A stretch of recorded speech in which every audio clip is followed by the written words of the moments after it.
Okay. Welcome back, everyone, to the Black Brain Trust. It's episode 111 here with my co-facilitator, Lionel. What's going on, Lionel? Doing today? What's going on today? How you doing today, Mike? I'm good, brother. And All yourself? right. All right, I'm good. All right. All right. So if you all want to follow along, there's a docket in the description beneath the video, um, and we will get started.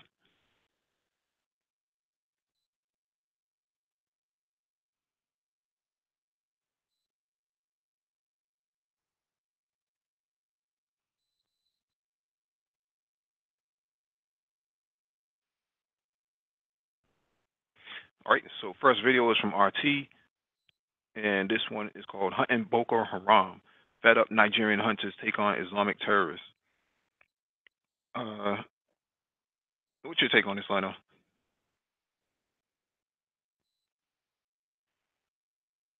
My bad. Thought I was unmuted.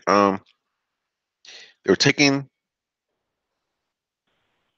the fight in their own hands. In the video, they were saying that the government is not doing, in their eyes, that the government is not doing all they can to curtail the Boko Haram in northern, I think it's northeast Nigeria. Yes. They're they're a bunch at this point. Boko Haram is a bunch of N words that just mess up everything. People want to get married, people want to have a life. They just come in and just tear up the town, shoot up the place. Just a bunch of N words. And especially the woman, she ain't playing around. She got her crew, and the guns they're using. It's like they're makeshift. They're old, but they still are um rounding people up. That's supposed to have ties with Boko Haram. They were hunters, but she's saying that there's no more animals to hunt, so they're hunting the people that are causing stress and strife in these people's lives. Yeah, Yeah, and what's interesting is that it's a woman who's running this whole organization. So when people want to talk about feminism and all this other stuff, black women being oppressed, I point to this kind of video that shows that you do have black women who are actually leading it or actually pro-black. Unlike some people who want to claim to be pro-black. yeah. Now that black woman is God. She's actually considered to be a queen. I believe her name is Queen. I had it written down. I don't have it in front of me right now, but basically they do refer to her as queen, and she does run it. Right, and she recently, because there was different versions of this video I saw before, but she recently had a child by her husband. Hmm. I can't remember if she said that she couldn't have children, but now she had a child. But yeah, she's running it, and she's running it. She not running around like uh how you would expect people to run around Hmm. in a black American sort of fashion. Now everything is on everything is taken care of. They said, this is a threat. We need to get rid of the threat. This is how we're gonna do it. We're gonna go out today, next Tuesday, Thursday.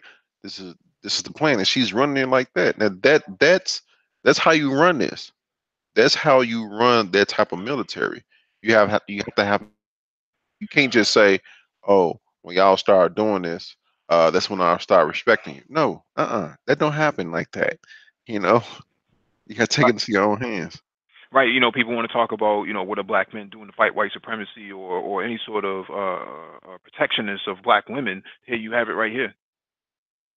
The coalition, they call it the JTF, the Joint Task Force, Civilian Joint Task Force. Um, Here you have black male labor in sandals, in flip flops, doing exactly what they need to do to get the job done. And they Um, working hard. They're working hard. mhm. It's hot. It's really hot in northeast Nigeria. It's really hot, and they working hard. No deodorant, no nothing. Uh, I wouldn't go that far. I'm pretty sure they working hard. They working hard. I don't know when this was actually recorded. I mean, obviously it's gonna be warm in Africa, but I don't know when it was actually recorded because it could have been December and it could have been at the coolest time of the year, so it might not have been that much of a problem. But yeah, they have all these little tuk tuks, and the Nigerian government won't allow these into the capital, to Lagos, and because it could be used for as a Abuja. vehicle base and provides explosive. Hmm. So yeah, the way they go about it, they're very action oriented, Hmm. but they're also spiritual too. As you see in the video, they go through their rituals um, before they even go out there and handle their business, for the hunt. And the weapons that they're using, the antiquated weapons from the 1800s, Yeah. if not Now, earlier. now, what you said that just before they go and hunt, m- people still do that today. Like even in the U.S. Man, this dude's 65 years old. Come on now, Hmm. he don't look nothing close to 65. No. Like people still, do their rituals, say their little prayers before they go out. That's because I don't like people that say, "Oh, look at they doing their rituals." Come on now, don't pick these people out because they do what everybody else do. And no, everybody does that. That type of stuff irritates me. Hmm. Everybody does this, not just them. Hmm. You know, Navy SEALs just don't hop off the plane and just go. No, they before they hop off, they say their little thing. They say their little uh uh pep Right. talk, and they go.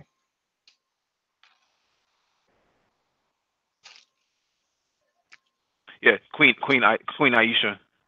She got an ancient Turkish rifle. Hmm. Yes, Queen Aisha. Yes, yes, yes, yes. There she go. Look at Hmm. that black woman, boy. Mm. And see, these are things that I'm willing to open up my wallet and be like, okay, what do you guys need? Yes, Yeah, I'll get it for you. I'm down.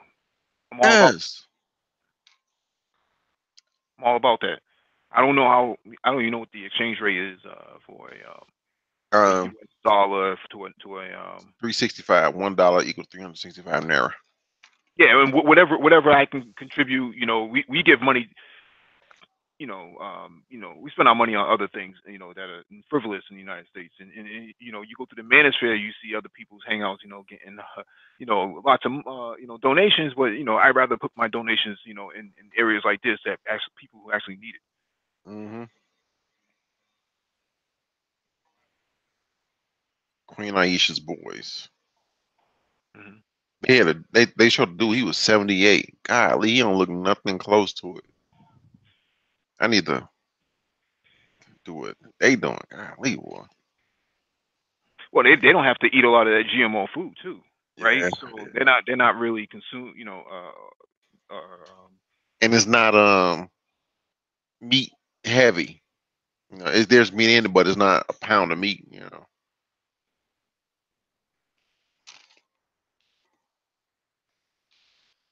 This is excellent stuff. Not even good. This is excellent. And then there's a mhm. part two. So yeah, There's a part two. yeah. She Oh at yeah, the top. well, Yeah. that's not. I don't think that has it. I don't think that has anything to do with it. I think that's from Vice. This one's from RT. Oh, that's Vice. This is RT. Okay. Yeah. Yeah, but it makes you wonder, why isn't the Nigerian government doing more, right? You come to the Brain Trust, you're going to get a lot of support, for an operation like this. We would have used drones, cyber warfare capabilities. At least I would have. I would have come up with all types of contraptions and That that to actually help them out.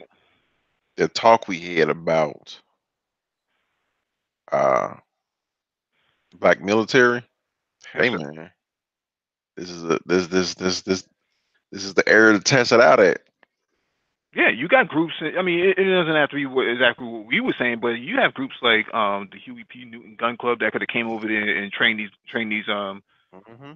train those people up in less than Hmm. 30 days. The white supremacists doing it in South Africa. So hey, Yeah.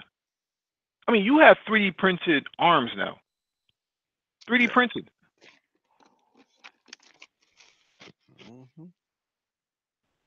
Set them up a printer, Hmm. continuous on supplies. Hmm. It'd be paradise in no time, boy. I would have. I don't know how far you can get with money in Nigeria. I don't know what the average cost of a product would be, like a used truck or something like that. Hmm. Whatever I can contribute, I would have been down for that. So I thought this was a great video, very interesting because it shows the civilian side and not so much the what the government allows you to see, right? It Mm. shows what the civilians are actually doing on the ground. Look at the way how they live. And she cook. Oh my god. Oh my god, man. Man, boy, they on another level, man. Golly, the women over here need to step their game up. Hmm. Certain people want to get a degree, and then you want to talk about how independent they are. And here you got a black woman cooking, and she's the last one to eat. Right, and fighting a war, and raising children. Hmm.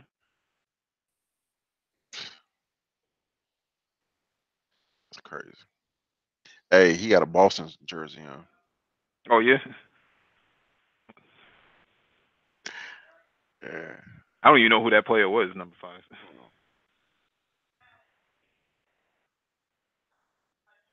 Yeah, this is good stuff, man. Good stuff. Yeah. Um, those of you who want to watch it, the link is actually in the description. So, homemade rifles. Look at that. They manufacture their own rifles. Nah, man, come on. You can't say black people don't make. Come on, man.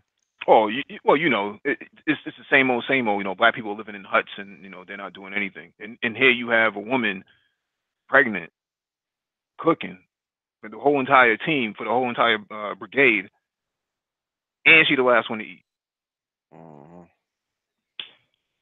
But yeah, it's good stuff, man. Good stuff. Yeah, excellent. Good stuff. Good stuff.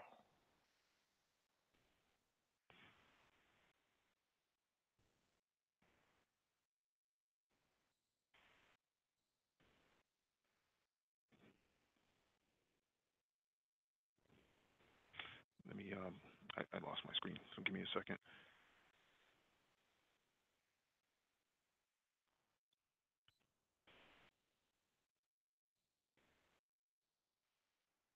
Actually, I just go to email.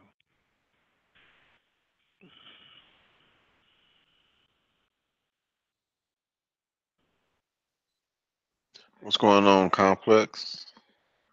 Freelance. What's going on? Rob. Paul Bryant. Roger Spice. A. Lawani. Yeah. We got some people in the house tonight. All right. This next article is from the Interpreter. North Korea, South Korea. President Moon's Eurasia, opening up North Korea, serving Seoul's interests. Read the first paragraph. Bringing sustainable peace to the Korean Peninsula, improving South Korea's long-term economic prospects, helping Seoul to shape regional geopolitics.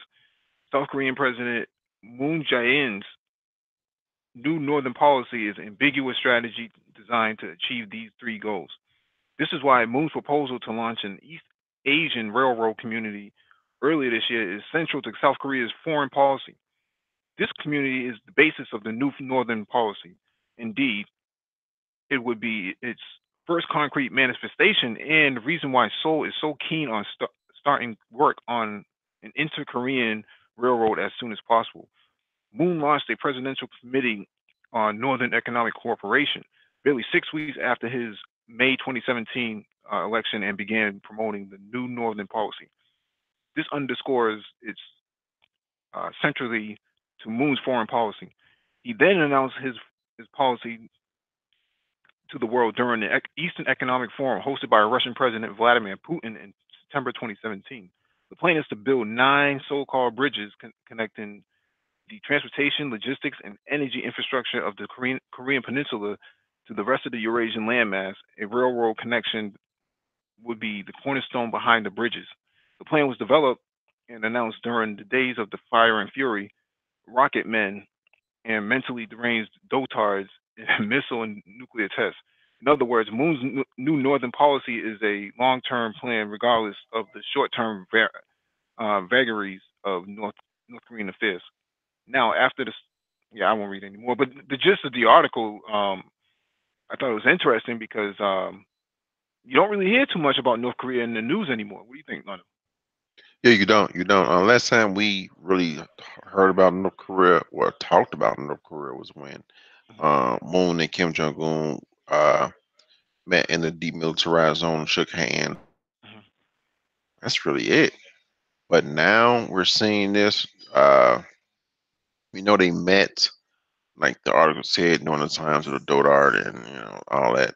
When Kim Jong Un called Trump a dotard. This the railways going in and out of between North and South Korea, and it also says it's going to go to the so they're trying to connect the Korean Peninsula to Russia and Europe. Europe to Western Asia through China and Russia. Um, this is their reunited the Koreas. That's what they're doing. This is good. Yeah, absolutely. They're talking about expanding it into, basically into Russia, into the rest of the stand countries, the Kazakhstans and things of that nature, Mongolia, those areas. I mean, a railroad project is monumental. I know a lot of people don't think that's big, but that's actually, from an infrastructure perspective, that's monumental. Yes, it is. That means something. That means that there's money coming. You don't build railroads into nothing, into nowhere. An article mentioned that they want to connect it Iron Peninsula, and it said the Italian Peninsula. So they want to go all the way to at least Eastern Central Europe, Hmm. at least, because right now they are dependent on trade through the South China Sea and through the Horn of Africa. So they want to change that, or at least diversify and make the railways through um, the uh, the Eurasian um, landmass. Hmm. Yeah, money. It's money to be made. They tired of being pigeonholed held to North Korea. It's time to make some money. Either you gonna get on board, hey, it's time to make money. Well, when I say money, I'm kind of referring to the long-term commitment in reference to the BRI, which is the Belt and Road Initiative that China has. So now they're taking their own initiative, right? So it starts right, from South Korea, obviously, but connecting the railroad into North Korea. Um, that to me, that's a sign that they're going to challenge, or they have their own agenda separate from the Belt and Road Initiative that China has. I saw India also has their own sort of railroad project that's going to cut through India and the Kashmir and everything else, linking India to the Middle East. So, Mm, um, it'd be interesting to see what happens. yeah, yeah. I don't think it's gonna take a lot of time for them to start this going, get this going because so North Korea. Article also stated even though North Korea has sanctions on them, the infrastructure that they're building uh, is not violating any sanctions. But they're going to push for this. Mhm. Yeah, I think there's gonna be a whole lot that's gonna come out of this. It seems like they're ahead of schedule too, because they went from 12 months ago, bringing families together from the north and the south, rekindling the flames, so to speak, from separation over the years. Now, I think they've already demined most of the DMZ. I think most of that has already been taken down. Most of the artillery on the north has been taken down. The speakers on the south, on South Korea's side, has been taken down. Now you're talking about connecting railroads and bridges, and now you're Mhm. talking about. I read an article, and I think we may have gone over it early in the summer. Russia wants to offer fiber optic connectivity from Russia into North Korea that leads into the south.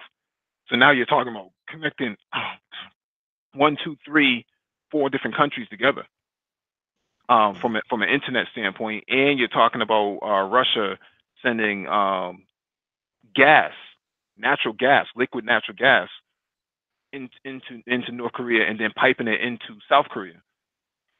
Mhm. Yeah, yeah. And I just piggyback on what you said. The article did talk about their own separate initiative they want to get going on. It did. Wow, Hmm. they moving. They are moving. Yeah, absolutely.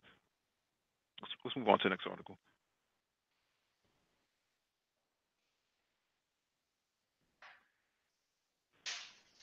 All right, next one is from CGTN. China, India strengthen military cooperation to combat terrorism. Um, what's your take on this, Lino? That's funny, the little Yeah, meme. the guy. Yeah. As far as them cooperating, of course they won't cooperate unless they would not cooperate unless they had some plans in the future, or just to also, what's the word I'm trying to look for?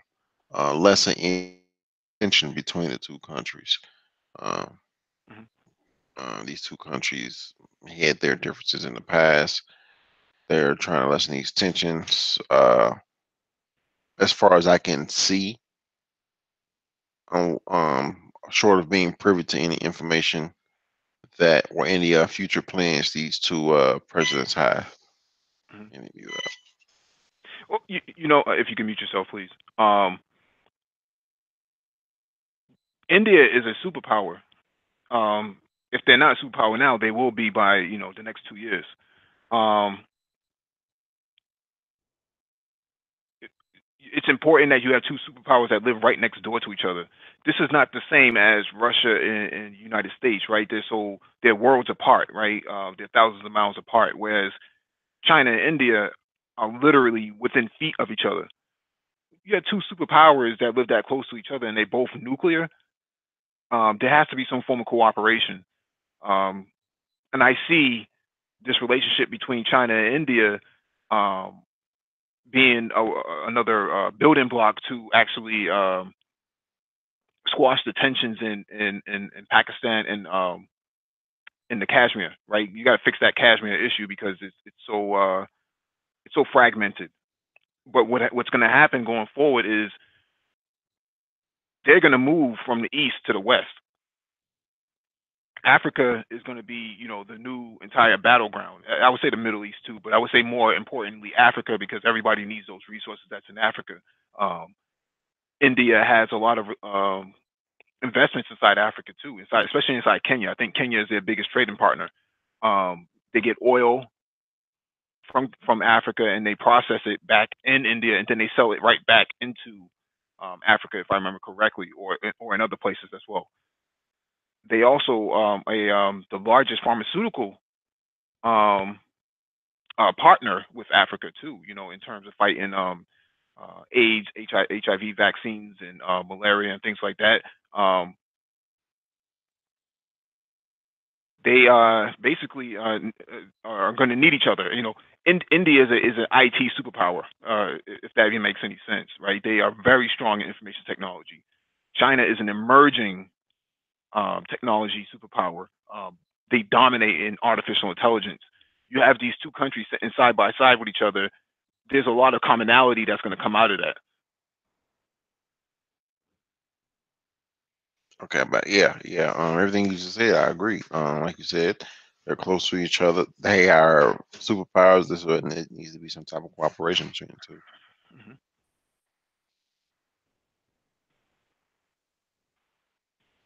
All right, we'll move on to the next article. What's going on, BGS? What's going on, Dollar Will?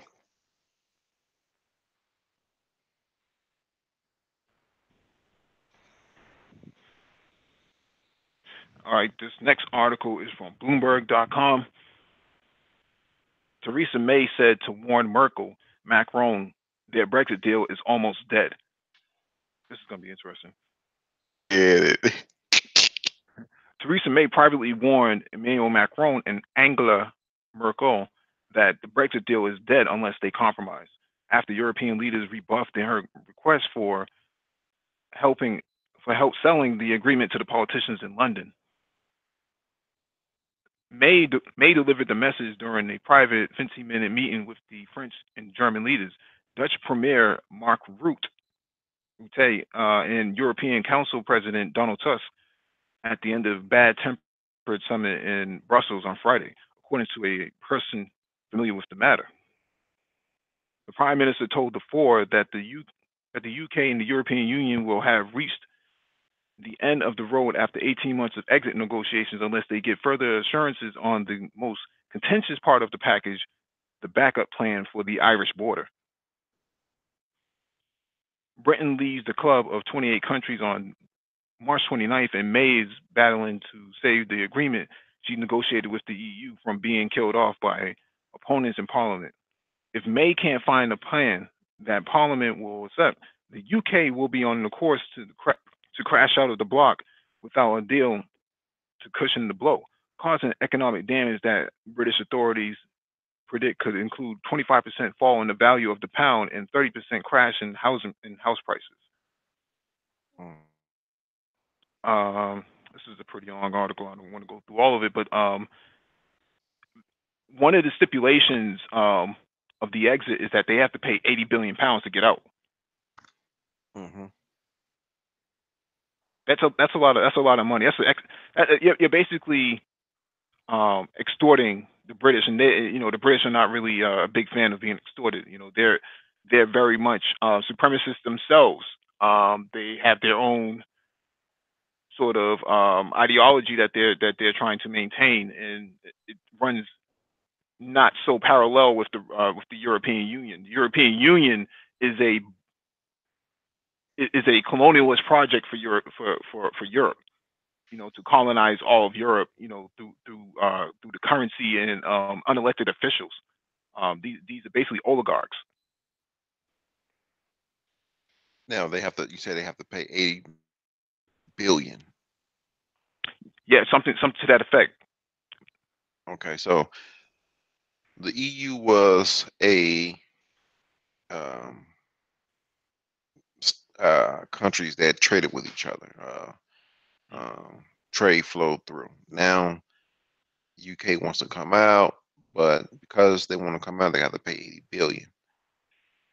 The article said that what the UK wants to do, they want to make sure that they still have some type of trade going on with the EU, but not be a part of the EU when they come out to cushion that falling blow. On top of this, that wedding, Meghan Markle wedding re to rekindle the Commonwealth countries that they had. So they're looking ahead and they're saying, okay, we want to be in the EU, but we still want to trade with the EU. Somewhere I think it was North Korea did, not North Korea, Norway did. But they still have to pay that 80 billion. So they're trying to offset that 80 billion by still being able to trade and eat some whatever tariffs that the EU put on them, but still have this trade with the Commonwealth. So I understand what they're doing. If I'm reading this correct, I understand what they're doing, but it sounds like they have not set the plans up into place, or the plans are not being set up to how they like it. So now they're saying, hey, they're trying to pressure the other um, countries and to say, hey, if the things fall through, then chaos can come. They're trying to get that way. That's what I'm trying to say. Yeah, but that's a part of the process, right? I mean, the British don't like to be colonized, right? They're a superpower themselves, you know, not just from a nuclear standpoint, but from a financial standpoint. Like the pound is still a top 10 traded currency on the Hmm. exchange. So it's one of those things. This could actually, well, I don't want to say it will lead to war because I don't think they'll go to war. I mean, they actually share a tunnel, right? The British and the French share a tunnel with each other. Hmm. So um,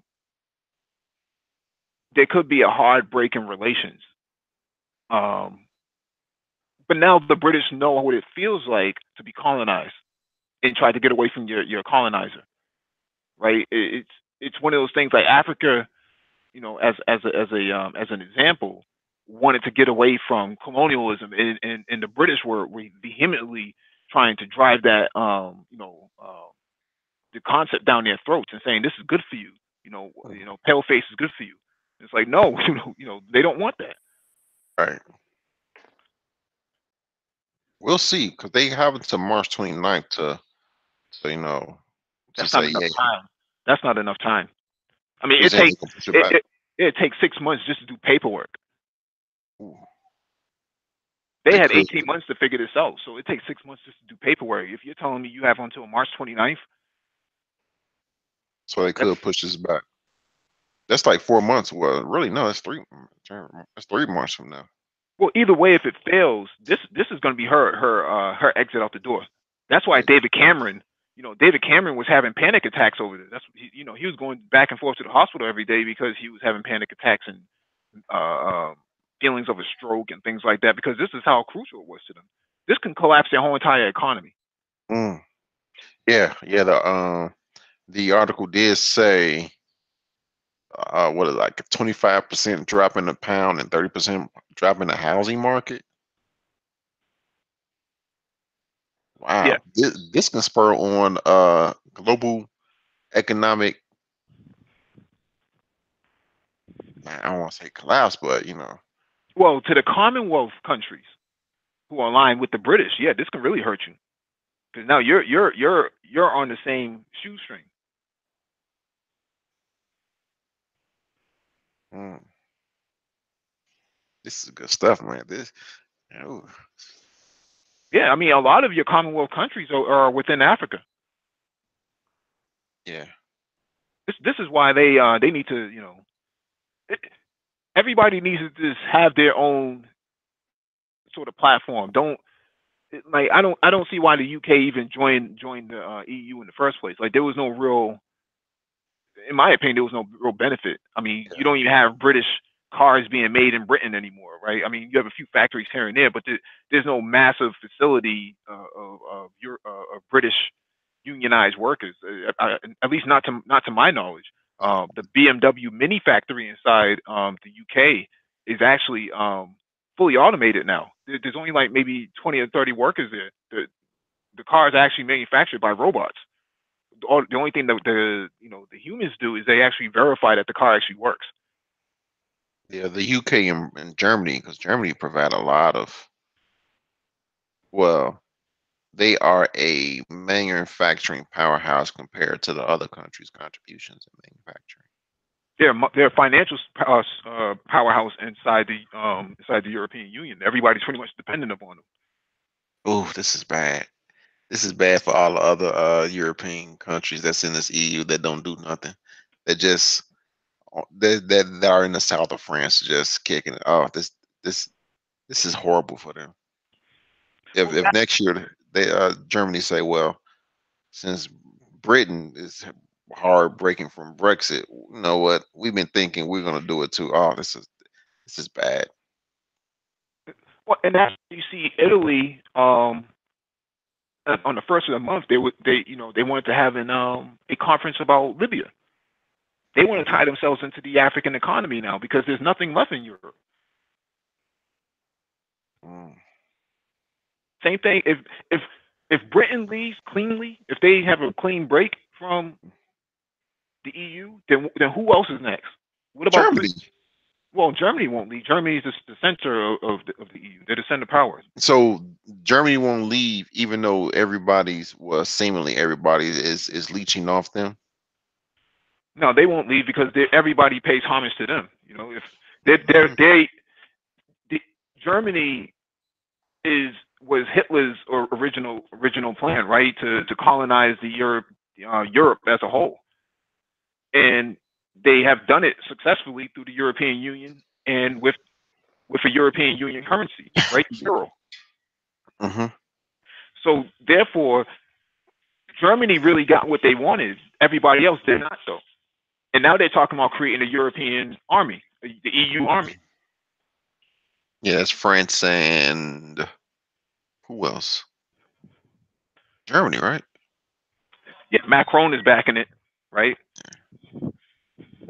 Because maybe they're predicting that if there is a potential breakup, then they may pull out of NATO. I mean, why spend my money on NATO when I can just train my own guys and just keep them in my own country, right? Right. I don't really need them for anything. Plus, it's a quote unquote army. It's land based warfare. Um, Mm-hmm. it's not an air force. So, I mean, you have I mean, I think the EU's army is supposed to be a national guard, but um, what I'm saying here is that there's a lot of ramifications that's going to come out from those who cannot stay afloat inside the European Union. If Britain leaves, then goes Greece, then goes Portugal, then goes Spain, Catalonia, um, and then Italy, and then Hungary as well. I mean, Hungary is not even their policies don't even run concurrent with the European Union, and they're in it. The European Union is a mess. It's just something that doesn't work. The African Union, though, actually works pretty well. Everybody's pretty much satisfied. Even Morocco is now a part of the African Union after being gone since the '80s. So the Europeans can't really figure out how to stabilize a society. In my opinion, people in Europe are struggling. You see the protests in France, in Paris, with the yellow vests. People are dissatisfied with the European Union. It doesn't work. It's broken. Yeah, well, we'll see as it get close if they what they're gonna say. Mhm. 'Cause that's not 3 months away. We'll see. Mhm. All right, let's move on to the next article.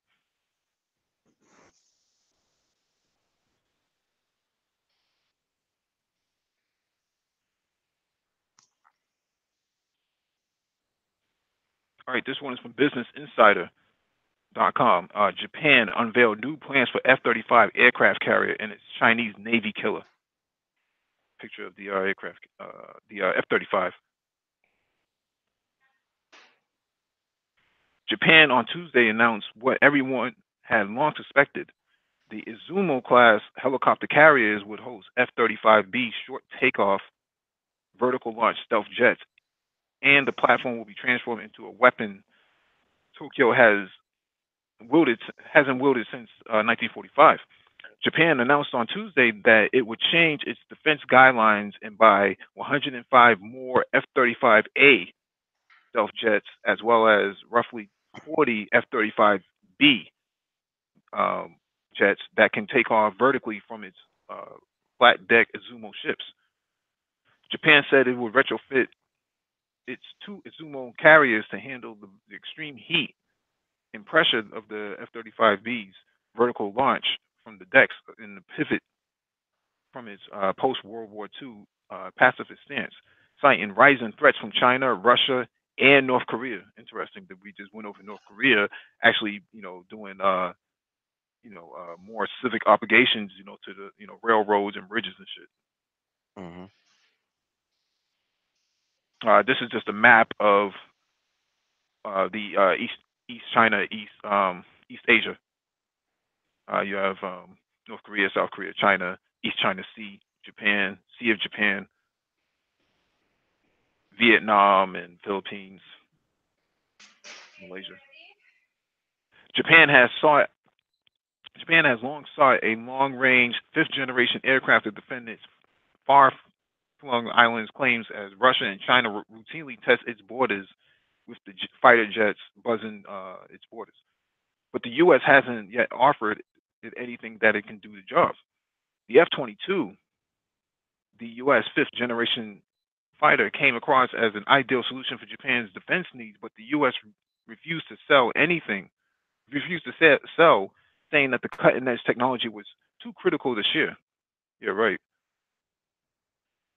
The F-35, of which Japan wants to become the world's second largest buyer, has much of the F-22's stealth and avionic prowess, but has much shorter range. But according to Justin Bronk, an aerial combat expert at the Royal United Services Institute, putting F-35s on a carrier at sea that can close range to island flashpoints, Japan may have finally solved this problem. This is about quote, this is about being able to put capable air power near some of the island possessions, especially given that there's a lot of Chinese capability being specifically developed to hit forward air bases. Bronk told Business Insider, referencing China's growing rocket force. Having nothing, having something mobile that is that's harder to hit, that can deploy fifth generation air power, makes a lot of military sense. Bronk said of the carriers. So yeah, there's a lot of these are just pictures of the Zumo class.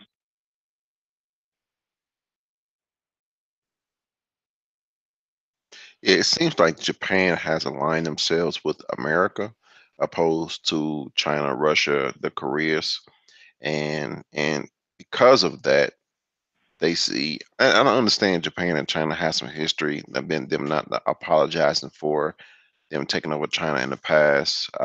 That's their cultural historical history between that side of the world. But last week we went over how Japan purchased either 215 billion or 245 245. billion. Yeah, 245 billion worth of military assets and hardware from the United States. And I it seems like to me that they're trying to get in good with America, and they're aligning themselves with America.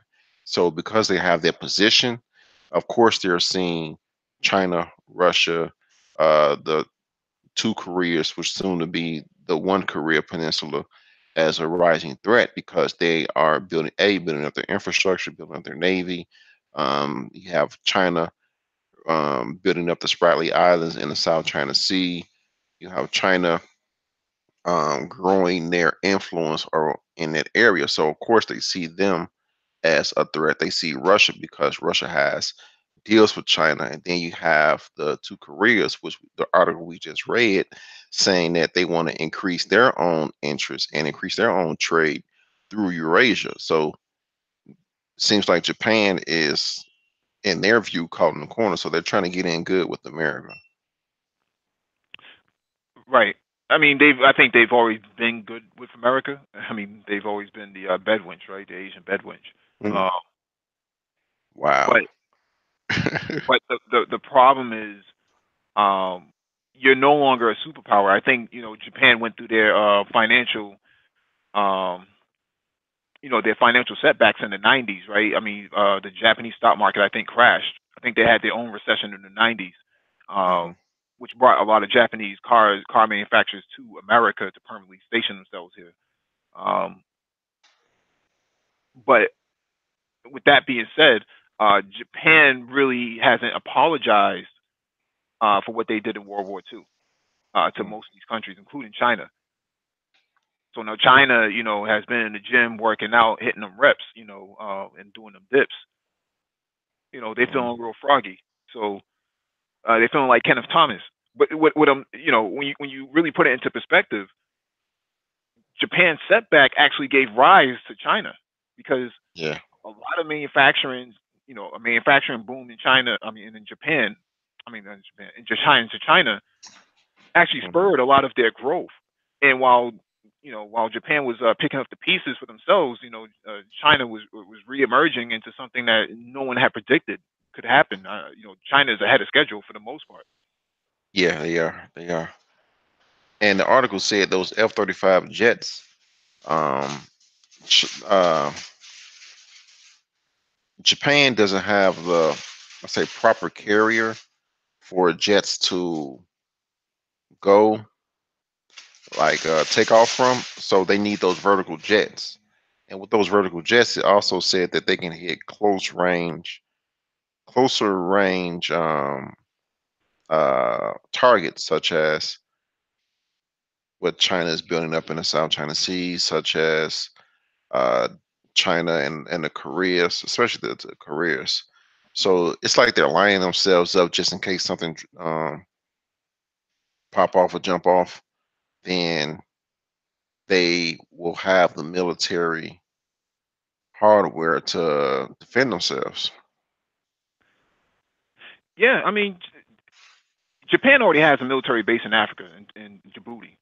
Hmm. Um, and I've heard rumors that they're trying to get, one of those islands from India to basically position themselves outside of China. Um, Mm.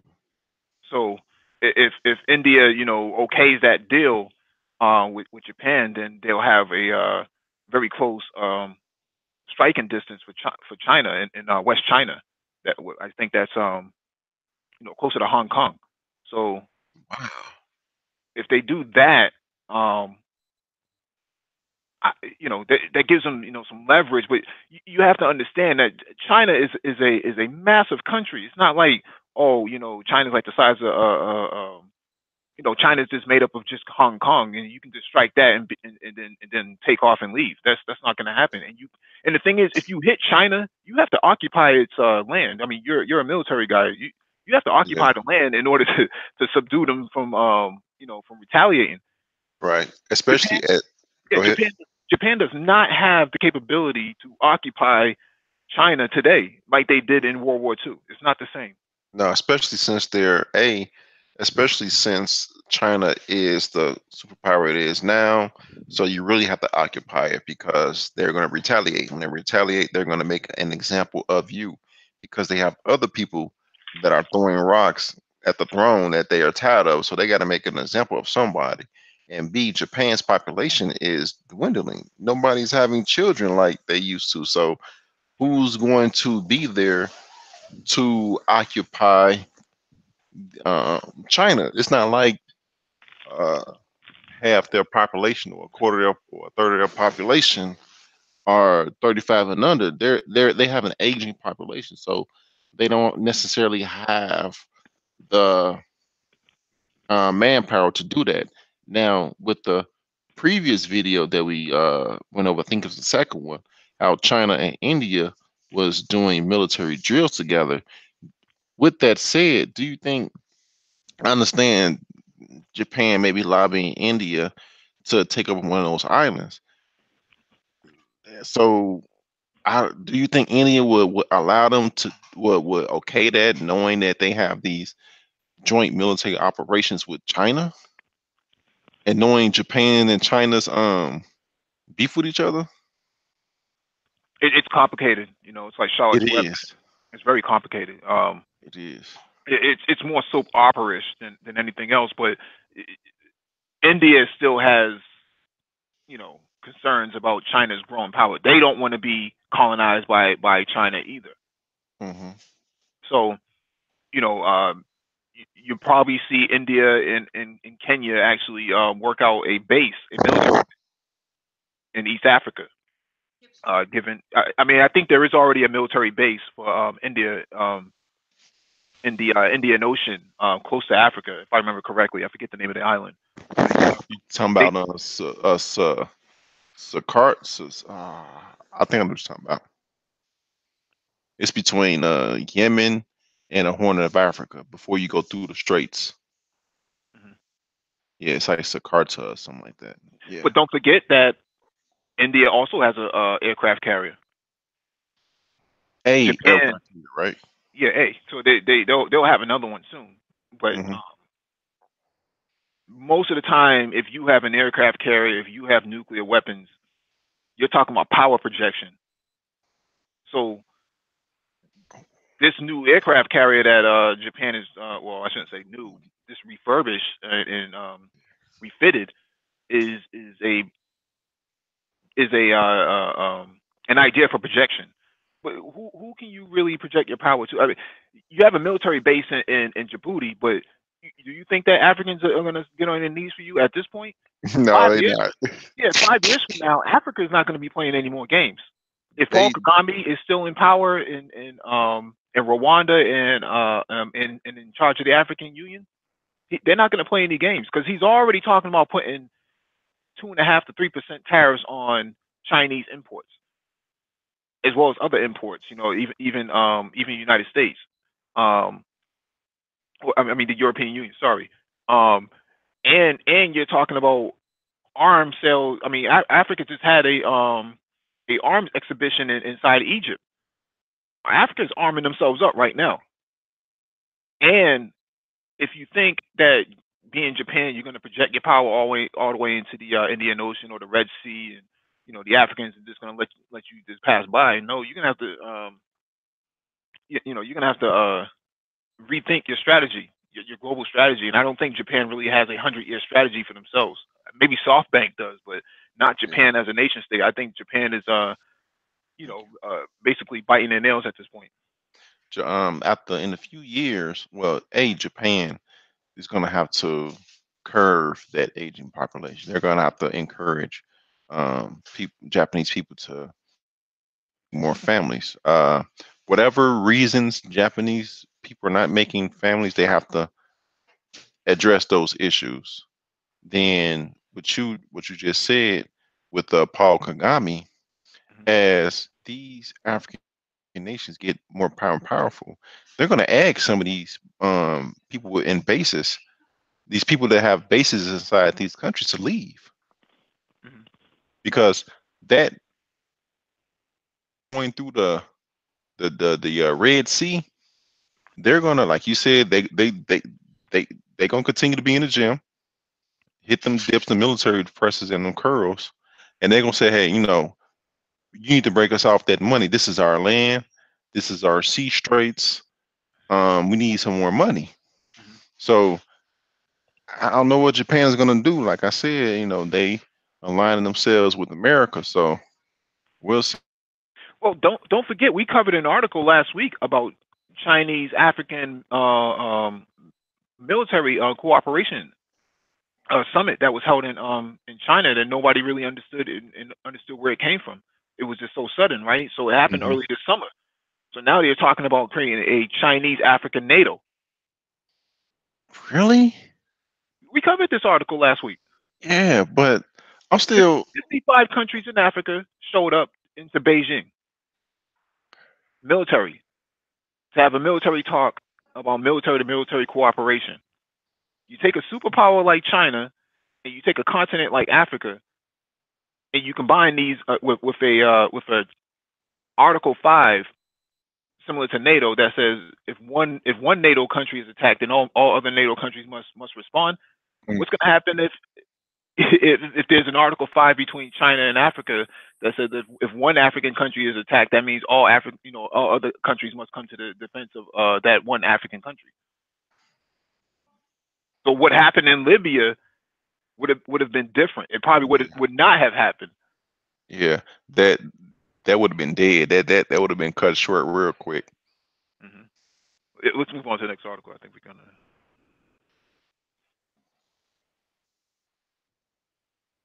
All right, this one is from BusinessInsider.com.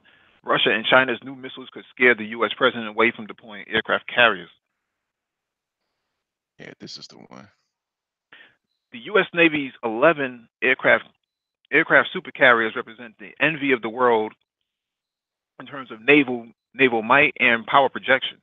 But the cult status they've achieved and the rise of Russia and China's missile fleets could lose the U.S. its next war.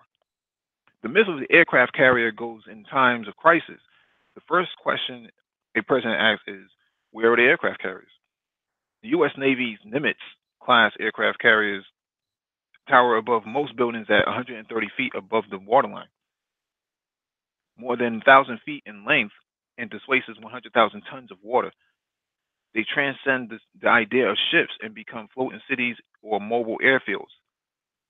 Around 80 aircraft and 7,000 sailors, Marines, and pilots live aboard the craft as its nuclear reactor steams it across the world's oceans and at a remarkable clip. One of those one of these carriers costs about $5 billion. The aircraft the aircraft on board likely cost another billion or so. The lives of the crew and the significance of the carrier to the U.S. understanding its national power are priceless. Jerry Hendricks, a former captain in the U.S. Navy who worked with the chief of Naval Operations Executive Panel on naval aviation and missile defense, cautioned at the Heritage Foundation talk on Tuesday that the carriers may become too mythological to fight. Quote, carriers have gone beyond mere naval platforms to become near mystical symbols of American national power, said Hendricks. They are the symbol of the nation, its greatness, and in the way they are perceived as an asset of national prestige. If the U.S. purchased all of all of one carrier in a single year, it would eat 80% of the total shipbuilding budget, Hendricks said. But with the proliferation of carrier killer missiles from China and Russia, meaning missile purpose built to sink carriers at sea from ranges far beyond the furthest missile from the furthest flying jet off a carrier's deck, it's not immediately clear how these massive ships can bring impressive power to bear. Carriers sail with a strike group and of dedicated warships that can take out submarines, missiles, aircraft, and other surface combatants. Brian Clark, a former special assistant to the chief of naval operations who also spoke at Heritage, said that in the best case scenario, a carrier strike group could down 450 incoming missiles. China could likely muster 600 missiles in an attack about 1,000 miles off their coast. So short of some revolution in the strike group armaments or tactics, China looks to have a solid chance at sinking a mythical aircraft carrier. I don't want to read this whole article, but it's actually a very interesting one. I know what grievances you have with the article. Okay, now this is one where being an ex-military person and Mr. Jerry Hendricks, a former captain in the U.S. Navy, has more compared to Brian Clark, which is a former special assistant. Now, Jerry Hendricks, was just a former captain in a he said presidents may well be hesitant to introduce carriers inside dense portions of the enemy's threat environment. Now, carriers have become this mythical floating city and carrier, and there are a lot of jets on that thing, on that carrier, and a lot of people on there. So it has a power. Mhm. That's an asset. That's a multi-million, either maybe a billion, depending on the how much it costs to create the new aircraft carriers. You just don't want to sell that thing right into the thick of things. You want to strategically place that because there's not a lot to go around, and with the missiles that Russia has, Mark 1, Mark 5 missiles that can take out aircraft carriers, and you have China. So you just don't want to sell that thing right into the thick of things. Now, uh, so I agree with him on that. You have to strategically plan that. Now, this Brian McGrath fella, he he's to the point. He was saying, well, basically saying, well, people still scares. The American military will still fight on if a carrier is down. We spoke a while ago that which said America hasn't really used their navy, and not even since Vietnam, not even in heavily since the Korean War. So it hasn't been tested. I understand you do war games that can test it to a certain level. It hasn't been tested, and I think that he's deriving his information off of clout, America's clout. When this Hendricks fellow, he's clearly stating, hey, he's more realistic. You know, I'm sure he knows Russia and China has the military capabilities to fight together, combine to fight a formidable war against them. So America is not this grand superpower anymore. They can just sail up anywhere and shut things down. No, you have to be more strategic. These aircraft carriers are super assets at this point because they have so much firepower on them and they can carry so much stuff that can that they can, two of them together can really fight a war because they hold 80 jets and the jets they're holding on top of that. So I am on the stands of Hendricks. Well, I'm on the side of Hendricks where he's saying that, you have to be more careful when using your assets. You understand we have clout, but that clout is starting to wane because these other superpowers are popping up. Mm-hmm. So I am on the side of Jerry Hendricks, the former captain in the U.S. Navy, because he's a captain. To command a ship, you have to be at least a captain. So I'm pretty sure he commanded a ship. I don't know if it was a carrier, but he's been at sea. Mm-hmm. So Well, Sony and Garvey, welcome, brother. Jump in. what's going on? What's going on? What's on there? What's going on, brothers? Peace to the panel. Peace all to all the gods. What's Um, going I appreciate you guys allowing me to join you, gentlemen, this evening. Obviously, me being the person that I am, I had to be here. It was imperative that I made it to this hangout.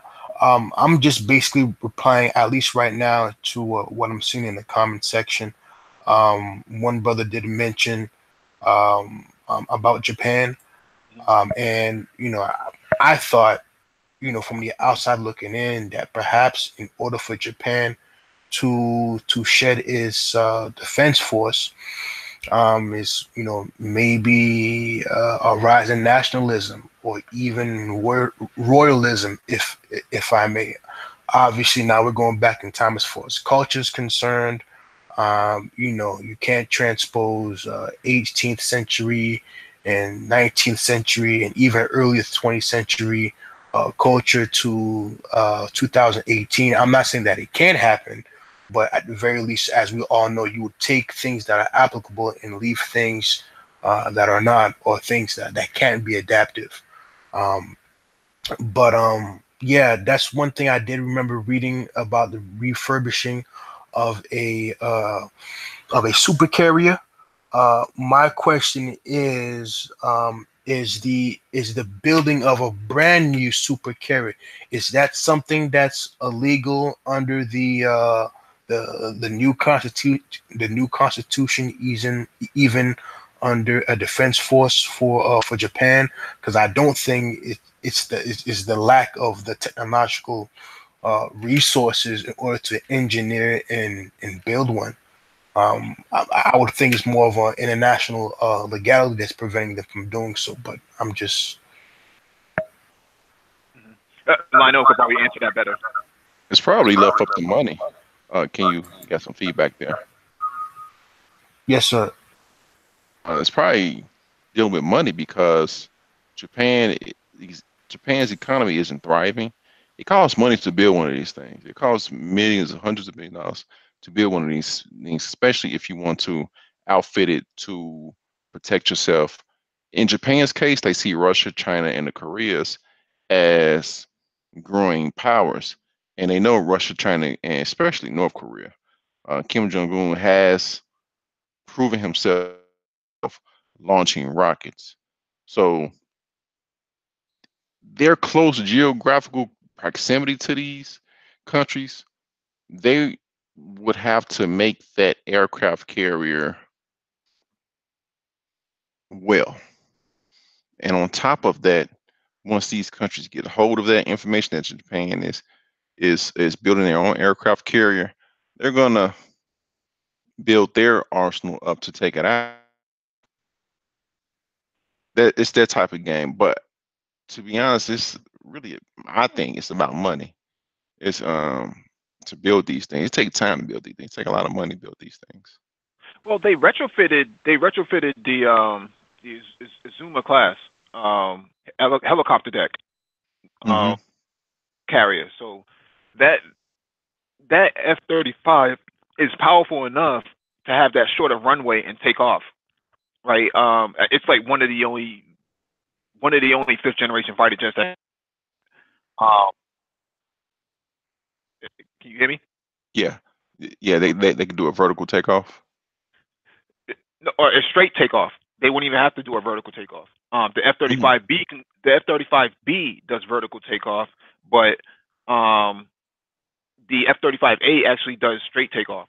So that landing ship, doesn't need helicopters anymore. I mean, I'm pretty sure they leave them in the lower decks, but for the most part, that F-35 can take off in that short of range off that carrier. But with all the problems that the F-35 has, I don't know if I would invest my money into that.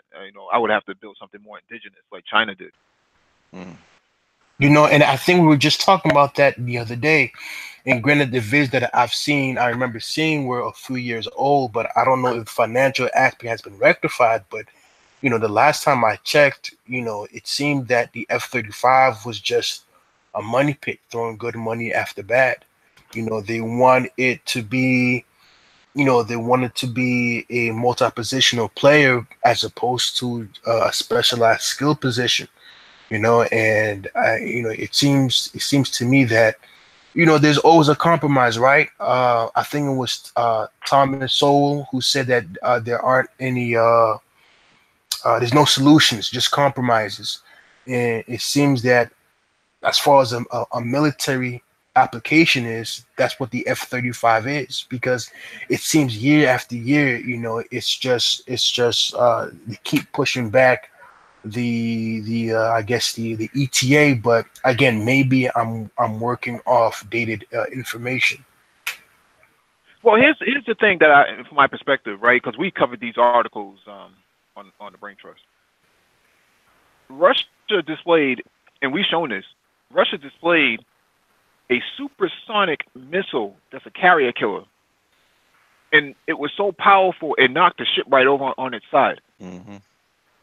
This is like I don't know how sturdy an aircraft carrier is. How much impact it could take. But if you get hit with two or three of those, or It's four of out. those, it's done. But I would think, and I don't know, brother Lon, was it you that used to be in the Navy, or was it another gentleman from the hangout? Uh, But yeah, I was in the Navy. okay, and again, maybe I am working off of dated information. Um, the last a few weeks ago, a couple months ago, man, I was on a binge as far as European history is concerned.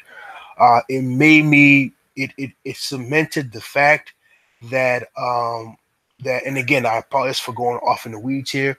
When whites in America say that black people are quote unquote criminal or have violent tendencies and blah. Just watching a 2 hour document. I mean, I don't watch military documents if they're not at least 45 minutes. We'll throw that all out the window. The amount of bloodshed I'm talking about just prior to World War I is dumbfounding, and not that's not even including World War II in the 18th and the 19th century. But anyways, I mentioned that because in World War II, you had what the U-boats were doing. They were not. I mean, they were just taking out Allied forces left and right as far as the naval capacity is concerned. And I asked, and I bring that up because I'm asking myself, with just a simple torpedo, again, what's the quote unquote normal size for a torpedo? Wouldn't that just be enough ops within range just to make a sizable hole within the super carrier, at least to cause a problem? Because once you have a leak, I mean, I don't know if they move beyond rivets, when it comes to shipbuilding, but I mean, that's going to be a problem here. So if you tell me that Russia has a supersonic missile, then I mean, it doesn't matter. I mean, how long does it take in order for a supercarrier to do a 180? When out at sea. So you So know, right, and to your point, we've discussed this a couple weeks ago. Um, Russia and I would say the United States as well, but Russia has a particular um, MiG fighter jet that has electronic cyber warfare capabilities on its weapons pods, and we showed that the USS Donald Cook in the Black Sea was disabled because the Russian MiG fighter jet actually scrambled all its electronics on board. So all its computer systems were down, radar systems down, all its surface-to-air missile capabilities down. This Russian fighter jet strafed it 12 times in I think like an hour and a half. It kept strafing it. So what I'm saying is, cyber warfare is going to be the #1 asset in the next conflict. I mean, we see it being used now in Syria. The Russians had used cyber warfare capabilities to take down those Raytheon cruise missiles that were fired off by the United States out of the Red Sea and the Mediterranean, or not the Mediterranean, the Persian Gulf. Russia basically destroyed those things just using electronic warfare capabilities, and then they actually scrambled the satellites. So you take out their cyber warfare capabilities, you take their systems offline. That's 1/3 of the battle that's done already.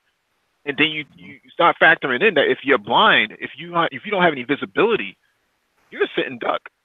Because we covered an article last week that showed a Chinese warship, a destroyer, getting 45 yards, if not closer, to a U.S. warship.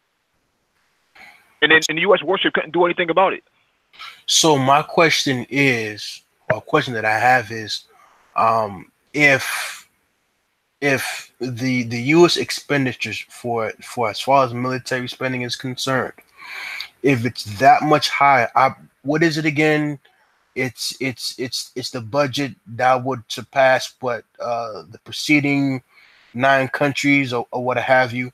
What's China and or Russia doing, either separately or together, that can? I mean, it seems to me, at least to certain aspects, that the military of China and Russia is in parity with the United States, but at a lot less money being spent. I mean, is the military industrial complex on this end so greedy that it would, that it's not even based on innovation, it's just simply a black hole? Or is China and Russia doing some, or is it that just more efficient over there is what I'm asking? It's about asymmetric warfare capabilities. I know could probably talk more about that, but they're using different tactics than the U.S. uses a sledgehammer, right? They're using a scalpel. So they're basically I don't know if you ever seen I won't use that movie as a reference, but basically instead of using a butcher knife or a machete to kill somebody, they're using #2 pencils. It's a death of 1,000 cuts, no? Yes. So they're positioning themselves in a way that they don't have to spend a whole lot of money to counter you, because you're not going to get that far into their waters anyways. You got sea mines. You got sea mines laid all through the Persian Gulf that they would have to go out and demine. The amount of time you're going to spend demining it makes you a sitting duck. I mean, not only that, but is there an alternative route to the Strait of Hormuz? If there were any U.S. aggression, because if I'm not mistaken, once that's closed down, even a certain, I mean, like you said, asymmetric warfare, like once that's closed down, even if it's temporary, I mean, what's the percentage of the world's oil that goes through that strait? And now you're gonna, at least economically and on an energy, you're gonna starve the U.S. Or at the very least.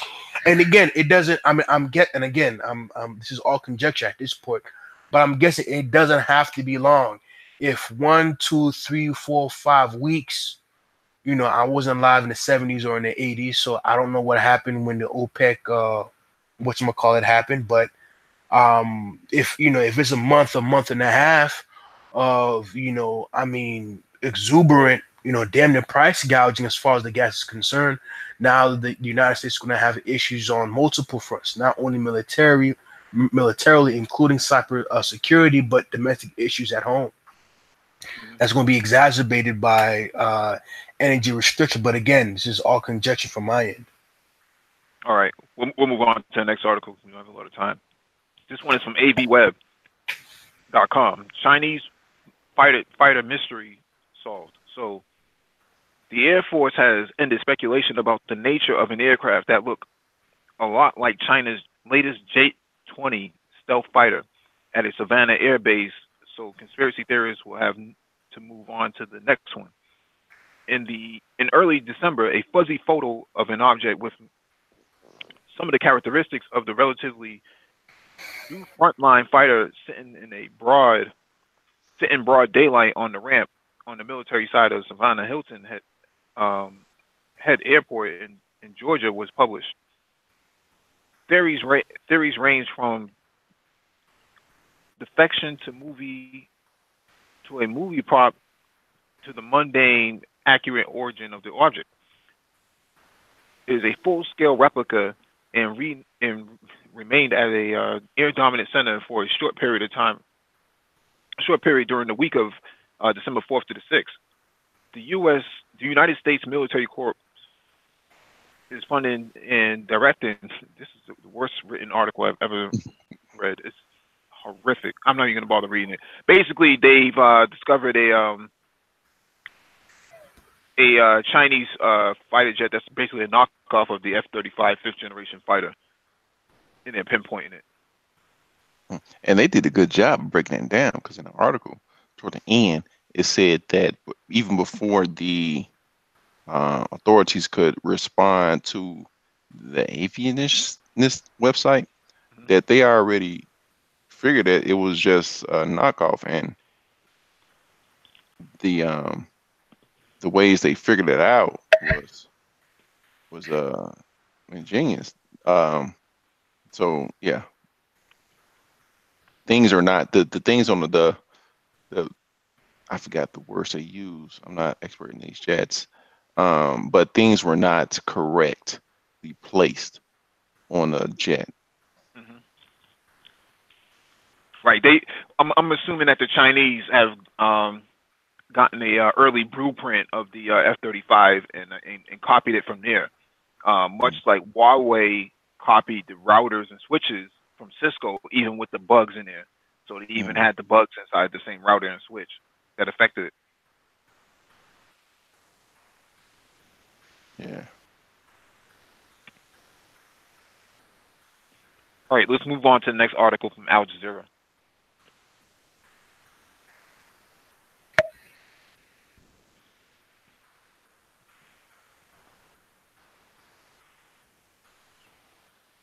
Sudan's Bashir, first Arab leader to visit Syria since war began. Omar al-Bashir expresses hope Syria will soon recover important regional role in talks with President Bashir al-Assad. Sudan's President Omar al-Bashir has become the first Arab League leader to visit Damascus since the war in Syria began nearly 8 years ago. Syria's state-run news agency, Sana, said al-Bashir was greeted on Sunday at the capital's airport by Syrian President Bashar al-Assad before they both headed to the presidential palace. The two leaders discussed bilateral ties and the situation in crisis faced by many Arab countries, the Syrian presidency said. Photographs released by Sana showed them shaking hands at the airport in front of a Russian jet that appears to have brought the Sudanese president to Syria. Russia, a key ally of Assad, maintains an air base southeast of the Syrian city Latakia. Sana quoted al-Bashir as saying during the meeting that he hopes Syria will recover its important role in the region as soon as possible. He also affirmed Sudan's readiness to provide all that it can to support Syria's territorial integrity. This is big information. I'm not going to go over the whole article because it's not that relevant for the context that we're going to bring it into. But this is big, right? Um, an African country actually being the first one to back up Syria outside of the Middle East, Mhm. and um,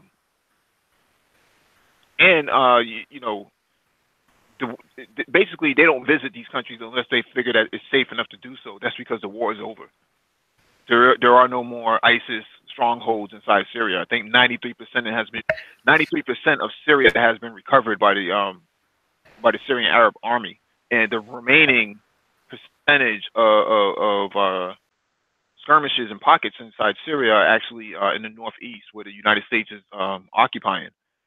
And now, as a few hours ago, Trump has pulled out U.S. troops out of Syria, so they'll be gone by before Christmas. Um, they packed up their bags and they're already leaving. The war's over. The war is over. The war is over. Permanent interests. Um, but he sees this. He's paying attention. He was paying attention to the Syrian war, or at least, or at the very least, was being advised. He saw the ending coming, and now he's trying to see how he can position himself to and ingratiate himself in Bashir. I'm getting their names confused. They so Al similar. Bashir and Bashar al-Assad. Assad's favors, so he can help rebuild, maybe rebuild Syria, um, have some mutual ties together, and they can help each other out, whatever the case may be. But to me, this screams um, interest. He's flexing his interests, and for a Russian jet to deliver him to fly him out to Syria, to Damascus. I just think that he's flexing his interest, his permanent interest. You mean the president of Syria? Um, of Sudan, because he's the Well, first Arab, huh? don't forget that Sudan also was on the list of 7 countries that was going to be knocked down by the United States, right? So you had 7 countries. You had Syria, Lebanon, Sudan, Libya, wasn't it? Libya. Yeah, Yep, Libya, Iraq, and then Iran, right? So you had 7 countries, and now Yemen got tossed into the mix after as an auxiliary piece or as a wild card. Um, so you have these 7 countries that were on the target list to be taken down, and Sudan being one of them. It makes sense that the Sudanese would actually pay a visit when it was safe to do so. And now, if in the article it says whatever Syria needs, we're here to help you. They flew on a right. Russian Soldiers. jet, right? They flew on a Russian jet.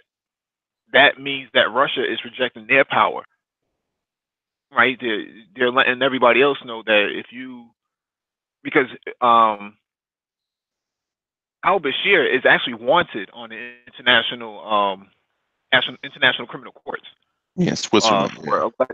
Yeah, for alleged war crimes, right? So putting him on a Russian jet lets everybody else know who's in the Middle East now, who's the new sheriff in town. I mean, yeah, this is strategic. This is yeah. Strategic. It big. is. It This is. is really big. Yeah, it got strategic. Yeah, but it's good stuff though. And this is how you What Sony Garvey play the game. Oh yeah, go ahead. What's on it? No, brother, I'm just soaking up all the knowledge, man. Just again, I'm just listening. I was asking myself if possibly for the future. Again, this is all conjecture. If Al Bashar, if this could be a potential power play against the South Sudan, because if he can secure military weapons from Russia, then perhaps he'll go ahead and try to reinvade South Sudan. Again, this is just I don't think he'll invade South Sudan, there's nothing. I mean, obviously, South Sudan has the oil for whatever reason, in that part of the region, and maybe they see a necessity for resources. But Russia, Russia has a strategic military agreement with Sudan, the main state. So we could, you could see, a revamping of Sudan in the near future. But they were on the list of state-sponsored terrorists, and I think, if I remember correctly, they may have been taken off. But even if they haven't, there is a commonality between Syria and Sudan and Iran. So you may see, um, you you may see Sudan and Turkey actually broker some kind of strong relationship in the Middle East as they try to counter uh,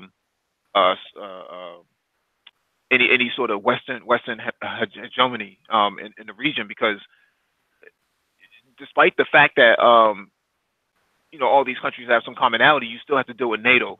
NATO already took out Libya. Do you want to be the next country to be taken out? So you better start finding some friends. Hmm. International gang war.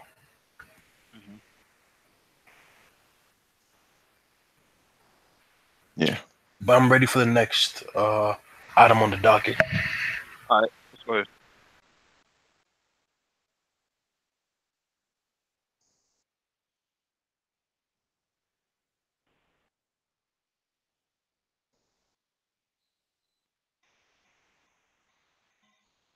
All right, this one is from PressTV.com. Syrian government forces find reconnaissance drone munitions in Dara. Syrian officials news agency Sana reported that Syrian army troopers launched a clean-up operation in the suburbs of Dara, al-Balad area on Tuesday, and discovered a reconnaissance drone and a huge cache of ammunition and explosives. The report added that the weapons included PK general purpose machine guns, assault rifles, rocket launchers, and many shells, rocket propelled grenades, thermal night vision cameras, and satellite communication devices. On December 11th, Syrian government forces discovered considerable amounts of munitions as well as U.S. built anti tank missiles and weapons depots of Tafiri terrorist groups near Nasib village, which lies about 12 kilometers southeast of Daraa. The munitions included 14.5 millimeter heavy machine guns, mortars, tank shells, American BGM 71 TOW anti tank missiles, rocket propelled grenades, improvised explosive devices, detonators, automatic assault rifles, as well as infantry combat vehicles. Separately, the Syrian army has reportedly thwarted an attempt by a terrorist group to sneak into a military post in the western coastal province of Latakia. An unnamed military source said Syrian soldiers engaged in violent clashes with terrorists near Kitsaba town as they were attempting to infiltrate into the army post. Syria has been gripped by foreign-backed militancy since March 2011. The Syrian government says the Israeli regime and its Western and regional allies are aiding Tafiri terrorist groups wreaking havoc in the country. Interesting. This little drone right here, you can buy that on Alibaba, for dirt cheap, but they've weaponized it. I wonder who put the weapons there. That's a lot of weapons. Yeah, it is. That is a lot. I mean, if you want to, it's not enough for a full scale war, but it's enough for an attack. Yeah, a lot of good weapons too. So I wonder who put them there. Because the article said they were weaponizing a terrorist. Well, they were there to weaponize a terrorist group, and the terrorist group was there to cause disruption. A bunch of N-words running around, just messing up stuff. Just somebody extra you have to take out. And just a guerrilla warfare. That's irritation type levels. But I wonder who put them there. You know, it's interesting. You know, the United States should be careful about these drones. You know, as we see it in the picture, these drones can be weaponized. Hmm. Um, I won't say how they can be weaponized, but they can be weaponized as seen in the photo. And you have a lot of these drones being used all across the country, and there's nothing that the most local police departments have to contend against a drone attack. Um, your local mayor or governor or township council, whatever it is, out there giving a speech or even some form of tailgate party or even a parade. That drone could be actually weaponized and cause a lot of havoc. You know, you take a drone and you take some um, opioids or something to that effect, or fentanyl, and you attach it to that, man, you can cause some serious damage to a population. So Yeah, they tried to drone attack Nicolas Maduro yeah, a couple same months, yeah, a month back, right? yeah, same type of drone, Mm. same type Yeah. of drone. Well, Sony Garvey. All right, he's away.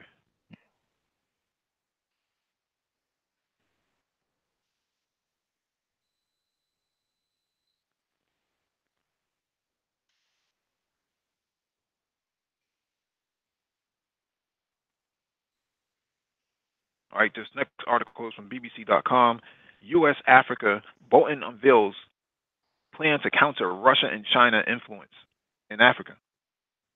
The U.S. has accused China and Russia of urging opaque and corrupt practices to expand their influence in Africa.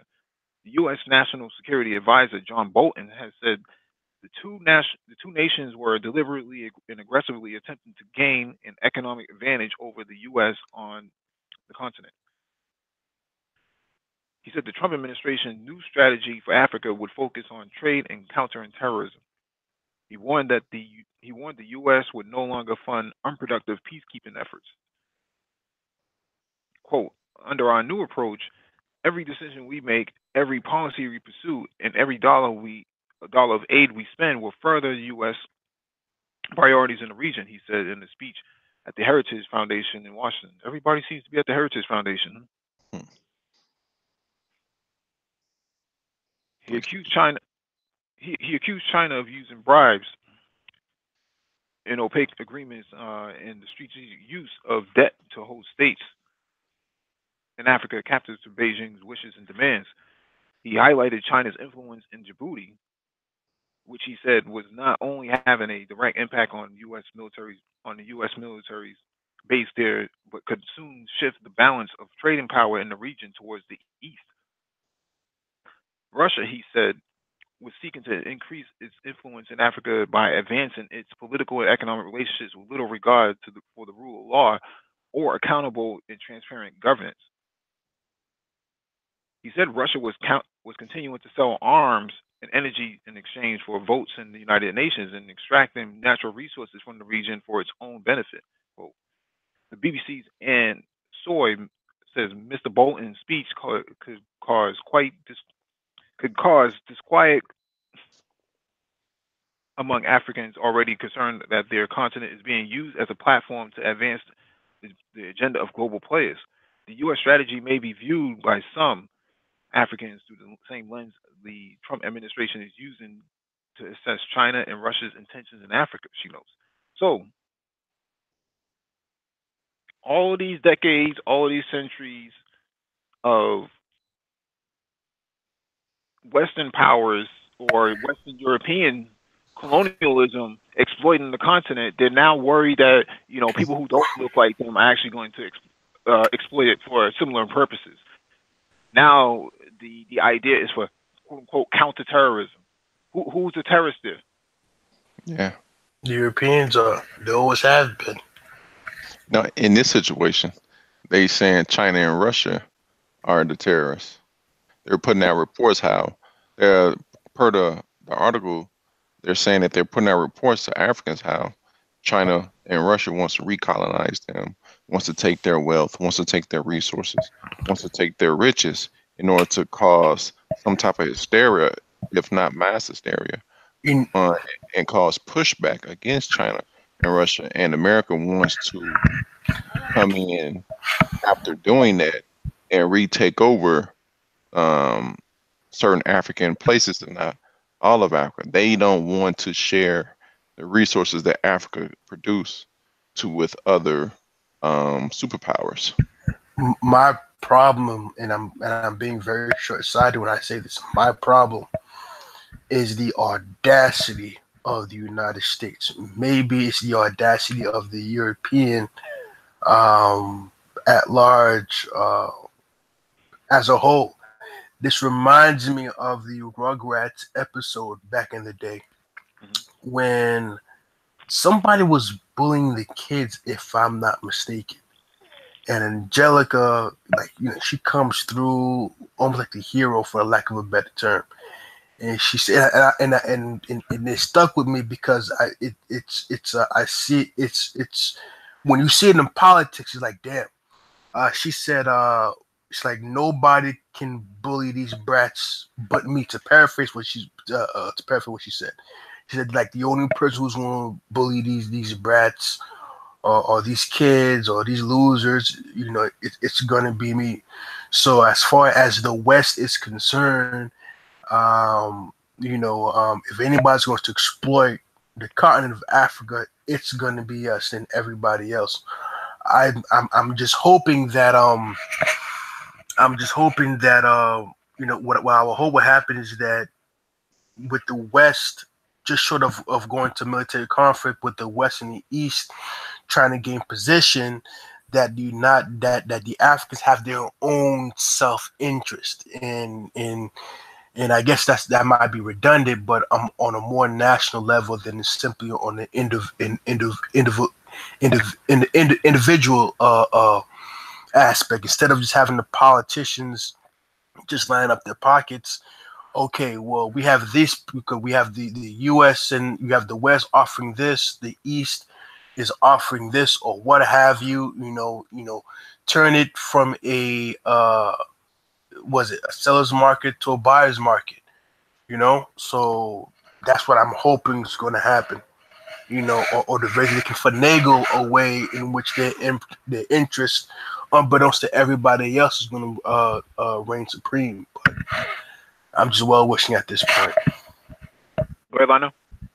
No, that's all I wanted to say. Well, everything I said. Yeah, I mean, Africa will be the new battleground going forward. So, And that's a shame because that's somewhere that I look for the future to actually relocate. I understand it will be the whole continent, but you would think that Africa gone through so much in the last 300 years, it could it could recuperate. But I mean, this is only the beginning. Who says anything will happen? We don't know the future. We don't know the future. We can only just go off of historical precedents. hmm, yeah, we'll see what African Americans do. They In the won't next do five anything. years. They Well, be hopeful, brother. Be hopeful.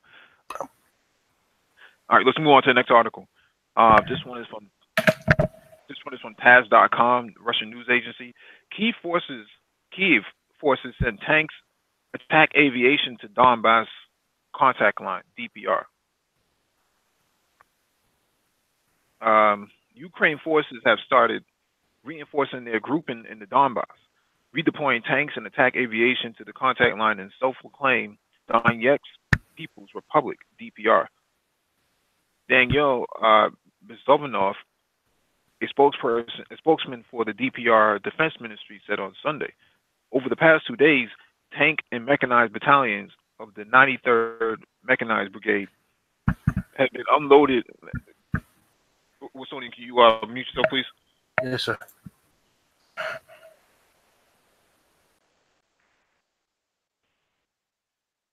Over the past 2 days, tank and mechanized battalions of the 93rd Mechanized Brigade have been unloaded at the Kostanovko railway station, increasing the grouping by more than 60 tanks and infantry fighting vehicles, the Donetsk news agency said. DPR intelligence has reported that that four Su-25 aircraft have been sent from the uh, Melitopol to the Bernyansk Bernyansk airfield. These attack planes may be used for fire support operations during a massive airstrike, he said. The key forces are planning to reinforce their grouping in the Glo- Gloviak direction of the militants' right sector. Uh, these Russian names really kill me. Um, Basically, what's happening right now is that they're ramping up for an attack because they've put in a curfew, a state of emergency, if I remember correctly. Um, where basically there's they're basically going from house to house or city to city or block to block, rounding people up who are Russian speaking. If I remember correctly, they've already separated the churches. So the Russian Patriarch Church actually has been basically marginalized for the most part from the Ukraine, and now they're forcing their own ideology onto the Russian speaking population in the East.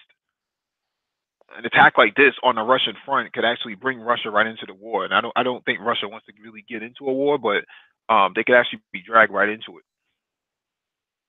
Okay, who's backing the Ukraine in doing this? Because they depend so much from United States. Russia. Yeah, because they depend their energy. They depend on Russia Mhm. for their energy. And when Russia cut off energy, they were hurting. The Ukrainian population was revolting.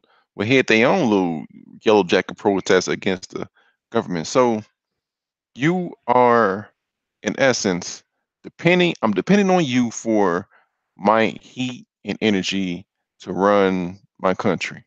If you cut that off, you cut off my country. But I'm going to attack your people that's in my country. And to the point where a war could break out between you and I. That doesn't make sense on the surface. So that's why I asked who's backing the Ukraine, because what they did in the Black Sea, Yes. that See it didn't resolved. make, yeah, yeah, that. So someone has to be backing them, because if Russia cuts them off on then they have to get their energy from somewhere else. And the last time that happened, they were not able to get their energy from somewhere else, because the surrounding countries, Russia feeds energy to those countries. So it's kind of hard. So someone has to be backing them that says, hey, we got your back. So America got their fingers everywhere. So that's like the first the first person to go to of hey, I think America's backing them. So yeah. All right, let's move on to the next article. This one is from thehill.com. U.S. take U.S. takes part in flight over Ukraine, sending message to Russia. How ironic. All right.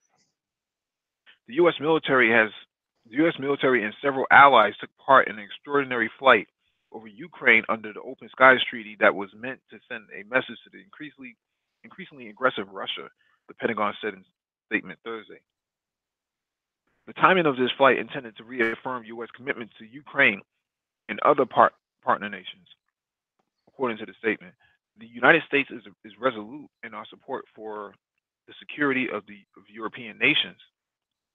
The statement did not say what kind of aircraft was used, where specifically it flew over, or how many allies were involved in the flight. The State Department later wrote on the statement. The State Department later wrote on Twitter that the U.S. military flew an Air Force OC-135, an unarmed observation aircraft used as part of Open Skies, and that Canada, Germany, France, Romania, and the United Kingdom also participated in the mission.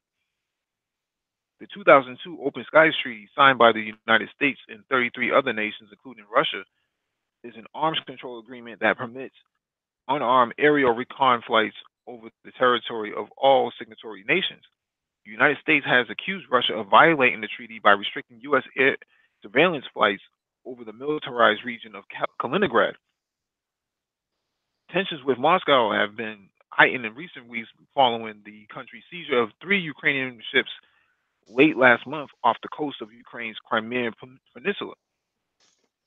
Russian vessels opened fire on the Ukrainian ships before seizing the 3 ships and 24 sailors. Russia, which annexed Crimea in 2014 to international condemnation, said the boats were operating unlawfully in its territorial waters and that they were provoked into firing when the Ukrainian ships began behaving aggressively. Russia's unprovoked attack on Ukrainian naval vessels in the Black Sea near the Kerch Strait is a dangerous escalation and pattern of increasingly proactive and threatening activities, the statement said. The United States seeks a better relationship with Russia, but this cannot happen while this unlawful and destabilizing action continue in the Ukraine and elsewhere. Sure. Yeah, I defer to you on this one. Yeah, this is interesting because there's this idea that the United States is just so benevolent and they care so much about these poor Ukrainians. It's something this needs to be done. We're going to show our support by flying, military craft over a country that we really don't most Americans can't point to on the map. Mm. And what they're talking about doing is actually sending, aid to the Ukraine, to fight Russia. I mean, I think this past summer they received 3 U.S. Coast Guard cutter class vessels that have been outfitted with weapons, and obviously they've been repainted, so they don't have the U.S. Coast Guard insignias on them. But they have 57mm guns on them. Surface to air missiles, torpedo capabilities. Why are you giving these guys this sort of support? Right now we're in the cold portion of Ukraine's winter, and they barely have any gas or energy to light up their homes. And you mean to tell me you're going to give them a ship? If you're so concerned about them, why don't you help them out in other areas? The Ukraine has a huge HIV problem. A lot of Ukrainians, up to malicious activities, with their culture, and there's other areas that you can actually help the Ukrainians, and I don't think that sending weapons to them is actually a good idea. That's like saying, "Hey, you gonna let that bully you?" And you keep blowing and you keep blowing his head up until he say, "Yeah, I'm not gonna let him bully me." And they go up to the bully and say, well, hit him and say something. Next thing you know, they knocked out. That sounds like what America's doing. Ukraine needs, but you give them weapons to fight. That's not what they need, Sony Garbier? Oh, he already left. Paul Bryant? Hey, brothers. What's going on? What's going on? I'm chilling, brother. What's going on? Oh, I'm good, bro. I'm good. Yeah, man. I read this article, man, and I've been doing some more and more research into this since it's something that you guys actively cover here. And you know what? It really seems as if the U.S. is really up to its old tricks. It's really up to its old tricks, fighting a Cold War and using a proxy agent. Because Lionel asked a question on the previous article, and I really think that this article answers Lionel's question. How is the Ukraine receiving any type of military support to fight Russia? I think it's America. I could be wrong, but it really seems as if America's up to its same old tricks, and it's really going to be interesting to see how this all plays out. Well, so they were in November 16th. They were in the United States. They were in the state capitol in D.C. and they met with John Bolton and Mike Pompeo. And this is documented. You can go on the U.S. government's website, and they have all this stuff documented. they had a conversation with Poroshenko's staff, and then a week later, this incident happened with the tugboat and the two shallow draft missile boats. And when they captured the crew, the Russians captured the crew. They actually interrogated them, and they've admitted on camera that we were told from higher up to do this and disregard any sort of warnings from the Russian government. So that's what sparked this whole entire thing. Now, they used that propagation to justify,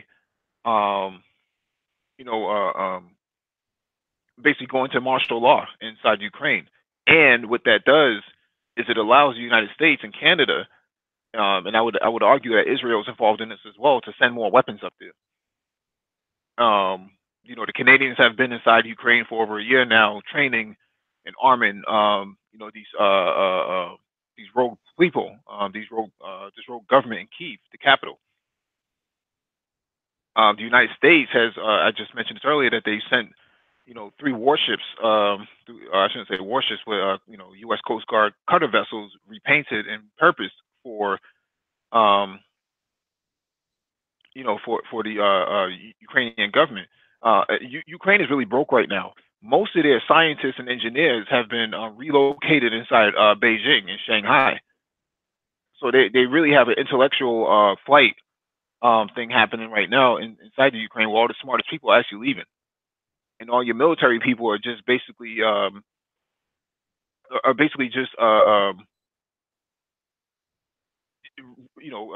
bunch of white nationalists for the most part. Coming out of the United States too. United States. I mean, we reported on a story a few weeks ago. I think back in November, that you had white nationalists coming out of the United States and traveling into the Ukraine and actually organizing. Steve Bannon, who was formerly under Donald Trump, has been seen through Europe organizing all these white nationalists to go in and go fight. Really? Absolutely. That's on record. We covered this. Right. I didn't know about the Steve Bannon part, but as far as what's Kiev and the white nationalists, yeah, that's definitely been, definitely been covered here. And again, man, I just, to me it seems as if for whatever reason the U.S. has pulled out the old playbook, and it's like we've seen this story before. Okay, for those of us who study history and study geopolitics, we've seen this story before, and it's playing out again. So I'm just really curious, like whoever here in America is calling these plays from that playbook. Besides the obvious, the question that I have is why.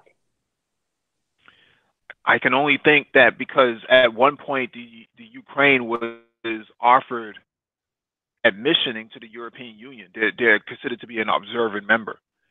The other portion is that Ukraine has been offered a seat inside NATO. Russia has already, Putin has already come out and said Ukraine joining NATO would lead to war, right? An immediate war. So, their way of beefing up Ukraine is to give them more weapons and more training with NATO allies, because most of their military training has been with NATO the last 5 or 6 years. So they have a military framework now that is a one-for-one replica of that of NATO. So they're one step close, one step away from actually being a NATO ally. I wish BGS was on here, because I think he has some insight on this as well. But definitely, they're trying to be right up on Russia's underbelly. This is, a very soft section of Russia. Poland and the Ukraine are in areas close to Russia's flat region. So basically, the reason why, I mean, you probably know this history, but the people listening to this, the reason why Germany was so successful in World War II in the Blitzkrieg into Russia was because it was heavily flat.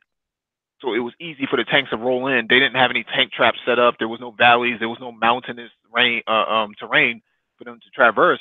So it was easy for them to bust right in and take loss and try to take the western flank of Russia, and that's what the Russians are really worried about. Mhm. Right. Exactly. All right, we'll All right. move on to the next article.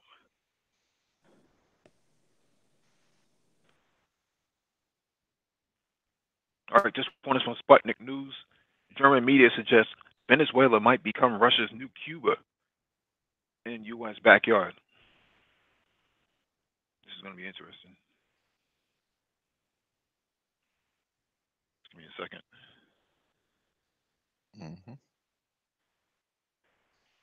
Okay.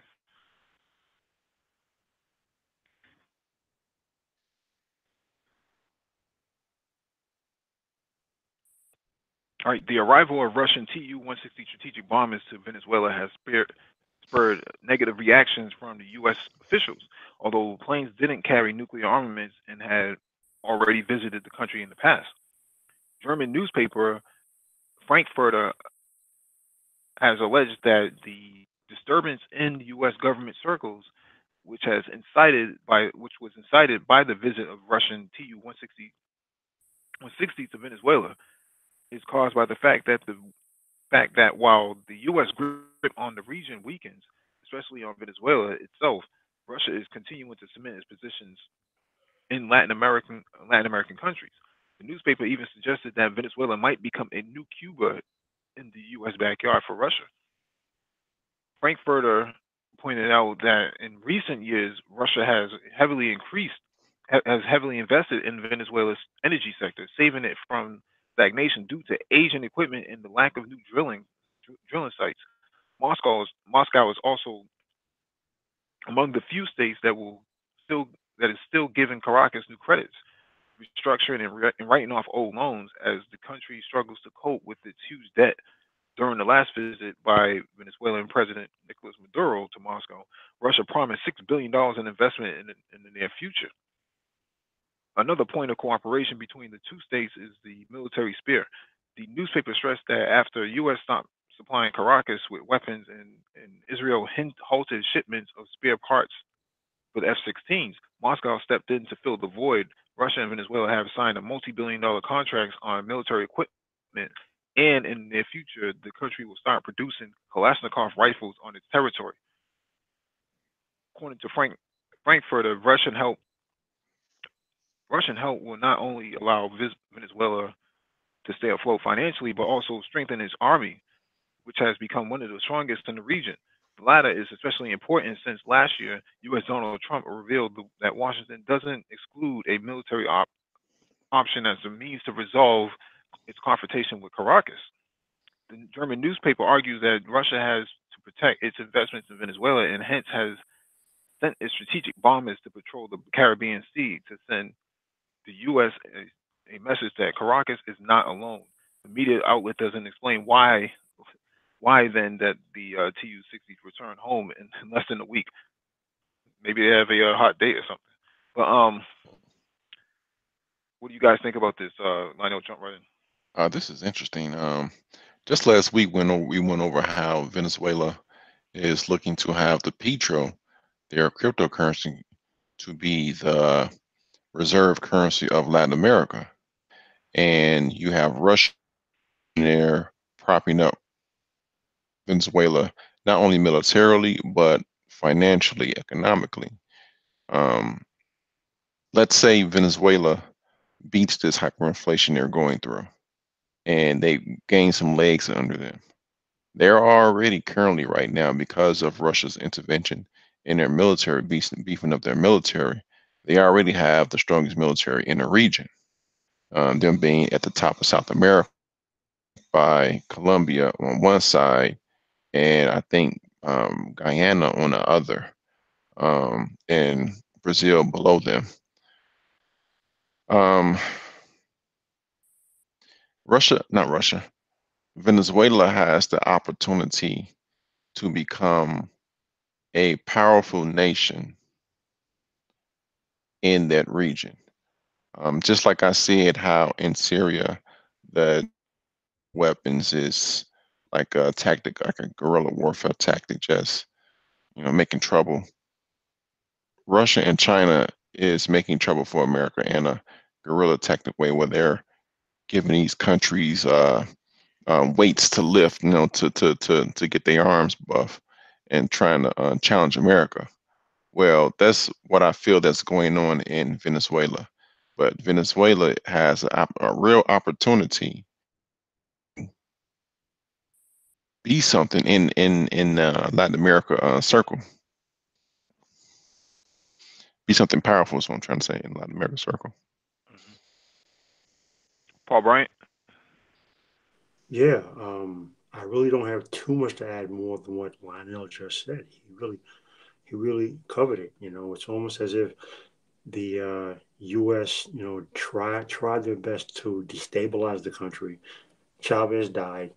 They're still trying to destabilize the country, and here comes China fighting their Cold War through their proxy agents. So yeah, it really is Cuba all over again. And I have to say, on one hand, I like it because it's putting pressure on the U.S. You know, it's saying, hey, you don't want this smoke.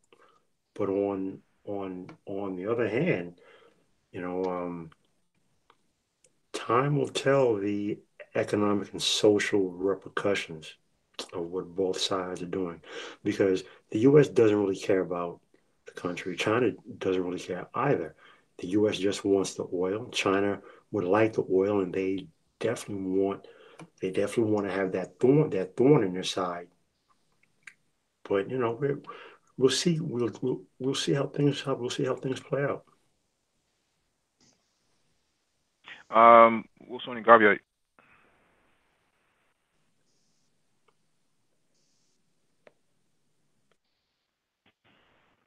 All right. Um, I'll give my 2 cents. Russia actually has an island outside of Venezuela.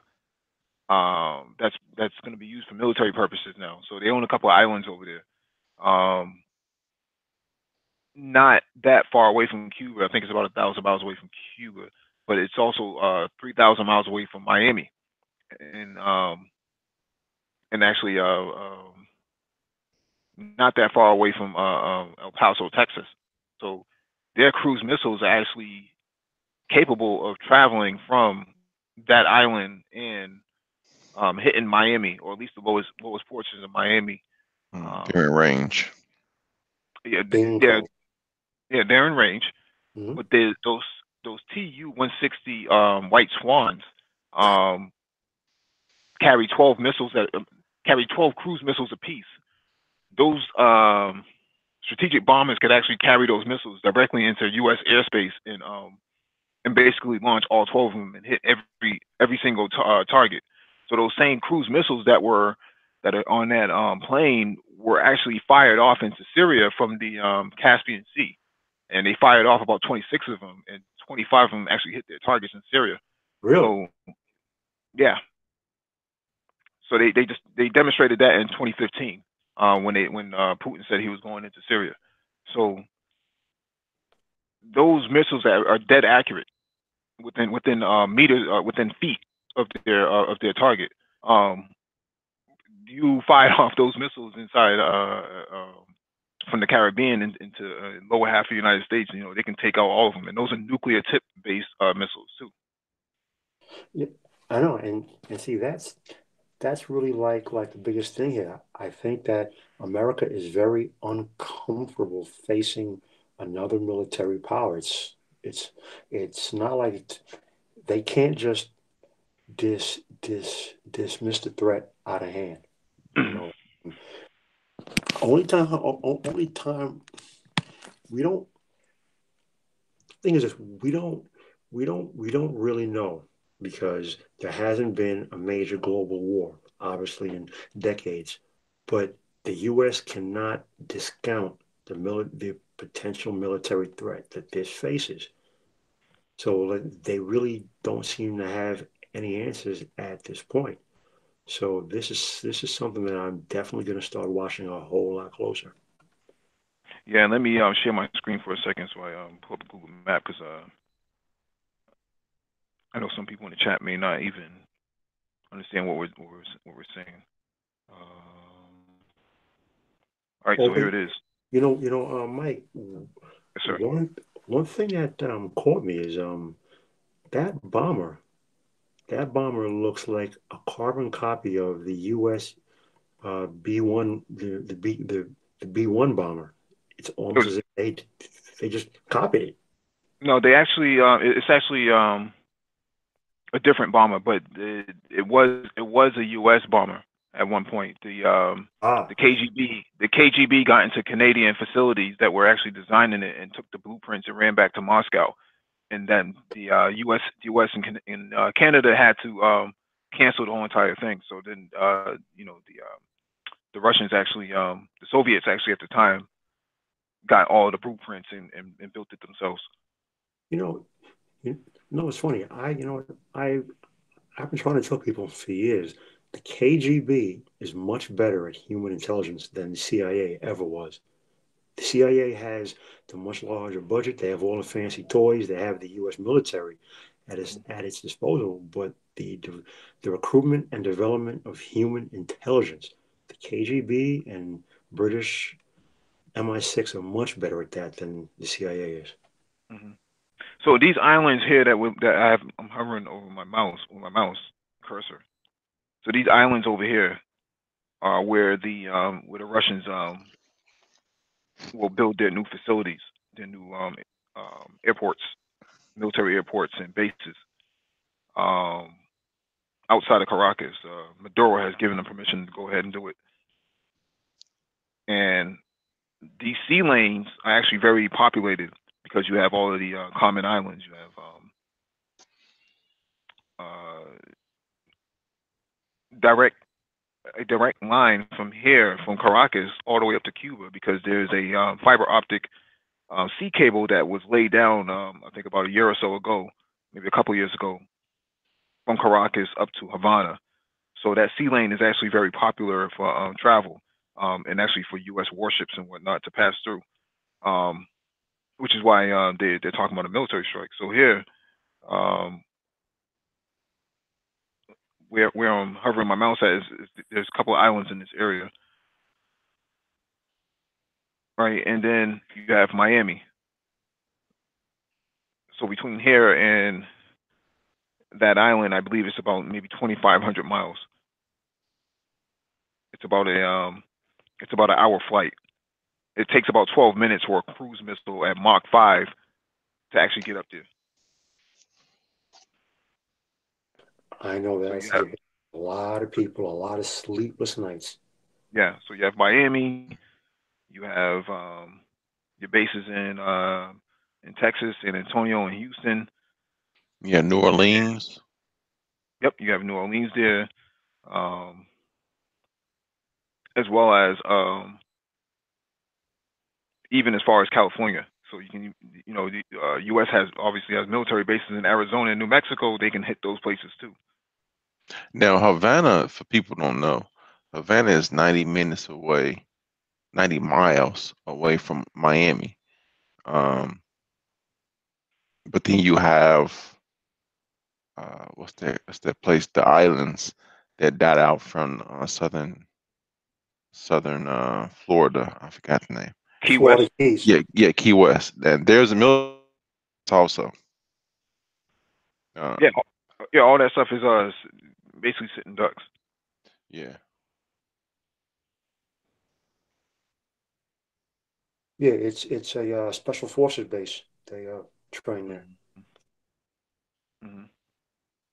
So to show that to everybody else that was looking at this, but you have all these other islands that were formerly friendly with the United States, not all that friendly anymore. Trinidad and Tobago are pretty much aligned with Venezuela at this point. Um, Grenada and Barbados um, have allowed the Chinese military to dock their ships there. Um, Dominican Republic also has allowed China to dock their warships there, and the PLA Navy has been training the Dominican Navy, Dominican Republican Navy. So um, what that does for China is it actually gives them a lot of leverage in that area. China wants to put HQ-9 surface-to-air missiles, as well as C-802 missiles inside there as well. You know, these are anti-ship missiles. Very, very accurate too. Hmm. That's a So game changer. That's a game changer. I mean, because I know the closest bases that the U.S. has to China obviously are the naval base in Japan, and I believe there's a base somewhere in in the Philippines. was a base in, in the Oh, Philippines. was. Yeah, you It's got Guam closed now? also. You have Guam. Okay. They have Singapore as well. Okay. All right. All right, let me go to the next article. Brazil. Share my screen again.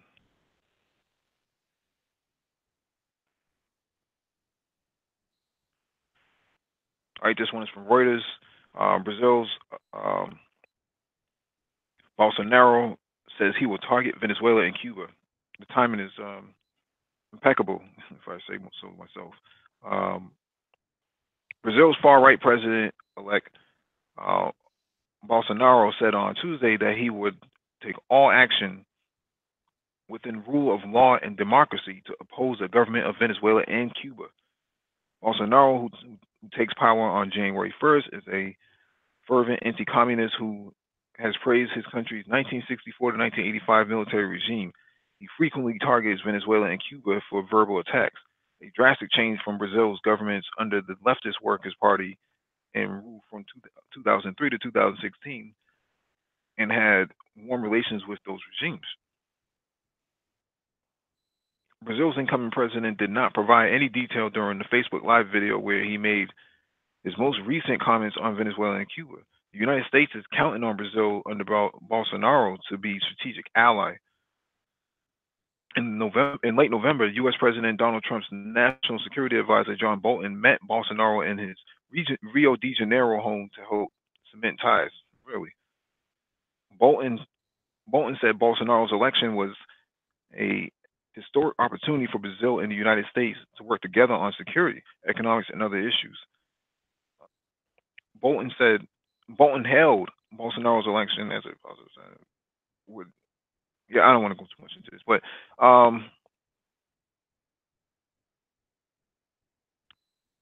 Lionel, what's your thoughts on this? Okay.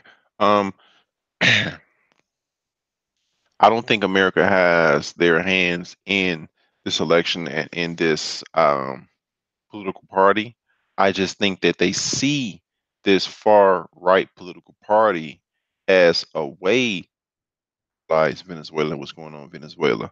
It's like saying, hey, I've been going through something, and all of a sudden something happens, and it's your way out, it's your way in. They can leverage this right wing party that has recently been elected in Venezuela to cause ruckus in Latin America. Hmm. So that's the way I look at it right now. They don't necessarily have their hands in it. They're not. This is not a puppet or anything. I'm just looking at it as, hey, we see this guy. We know they're far right. We know their views and so forth. Hmm. Let's manipulate them some type of way to get them to do things, throw some money at them, do something. Paul Bryant. Well, I see it somewhat slightly different. Given given the coup against the young lady who was in power, and now Dilma Rousseff. given yes, and given the stance that this guy is espousing, and given that his geographical location, and one would assume that it would be to his benefit to stand with the others on South America. I have to think that this is a classic vassal state creation by the U.S., whether it be through the CIA, the most likely, agency, because now it just seems as if the U.S. is trying to push back against, again, fighting a Cold War using another proxy state. So let me give a backstory to for those who are listening and probably don't understand what's going on. The CIA and the NSA worked together, and this is all documented by Edward Snowden, to overthrow the president of Brazil, Dilma Rousseff, because of her leanings to Russia and China, making her a prime target for U.S. foreign policy. They used the NSA to get inside Petrobras. Petrobras is the state-run oil company for Brazil. There were documents inside Petrobras that link Dilma Rousseff, the president of Brazil, with financial dealings that was perceived as corruption to get her overthrown. And in discovering all of this, and Edward Snowden leaking his information out, it forced it forced Brazil to change its policy, its internet network policy for the state. It was too late by that time because the process had already begun by the United States to actually overthrow this woman. So they basically it was basically a digital coup. They basically used the vulnerabilities in the network to expose this lady, expose her dealings, which brought Michelle, President Michelle, who was under her, to power, and basically stopped the breakup of the BRICS, as well as force Brazil to go from a leftist government to a more far-right government, a more racist government. Brazil had lifted millions of people out of poverty under the left-wing government. So there was a necessity under the United States at the time, during Bush and Obama, to overthrow this woman and get her out of power. So now we are here with this far-right actor, Bolsonaro, who's basically putting troops on the on Venezuela's border in the Amazon, to invade Venezuela, as well as Colombia has troops as well lined up on the border, ready to go in. So you're talking roughly around 20 to 30,000 troops that are massing upon their border, and Maduro is very scared. So he's saying he went to Moscow to go talk with Putin and say, we need some help. That Venezuela will be the next Syria in the next maybe year and a half. Right. Exactly. Which is why I said this gentleman clearly is a vassal of the United States, clearly put in place by the CIA. It is classic to the American playbook. Call it Monroe Doctrine, Manifest Destiny, whatever you want, but it is classic of their playbook. Going all the way back to the U.S. foods in basic invasion, country by country by country, that they started way back in the 1940s. So we've seen this before, and I've seen it too many times to not recognize all the signs. Mm-hmm. Mm-hmm. Well, I stand corrected. Yeah, and Brazil just acquired last month a new aircraft carrier from the British. So this adds 2 aircraft carriers to their fleet. Is it new, or was it a old carrier? It's been refurbished, but Right. It's been modernized. Oh, okay. But it's good enough. It's good enough for the Saab Gripen fighter jet that they just purchased a couple years ago. Oh, okay, gotcha. So that Saab Gripen fighter jet, which is a 5th generation fighter jet, only needs 100 yards. So it needs a football field to take off. So is it a curved deck or a fleet carrier? It's a fleet carrier. Oh, it is. Okay. Yeah. The British HMS aircraft carrier. Yeah, that's a fleet carrier, but it's not a curved deck. No. The Oh, skip oh, ramp is what I think it's a skip ramp. That's what you're referring to. right, right. A skip rank, a skip, sorry, skip ramp as Yeah, opposed to a full-size fleet carrier.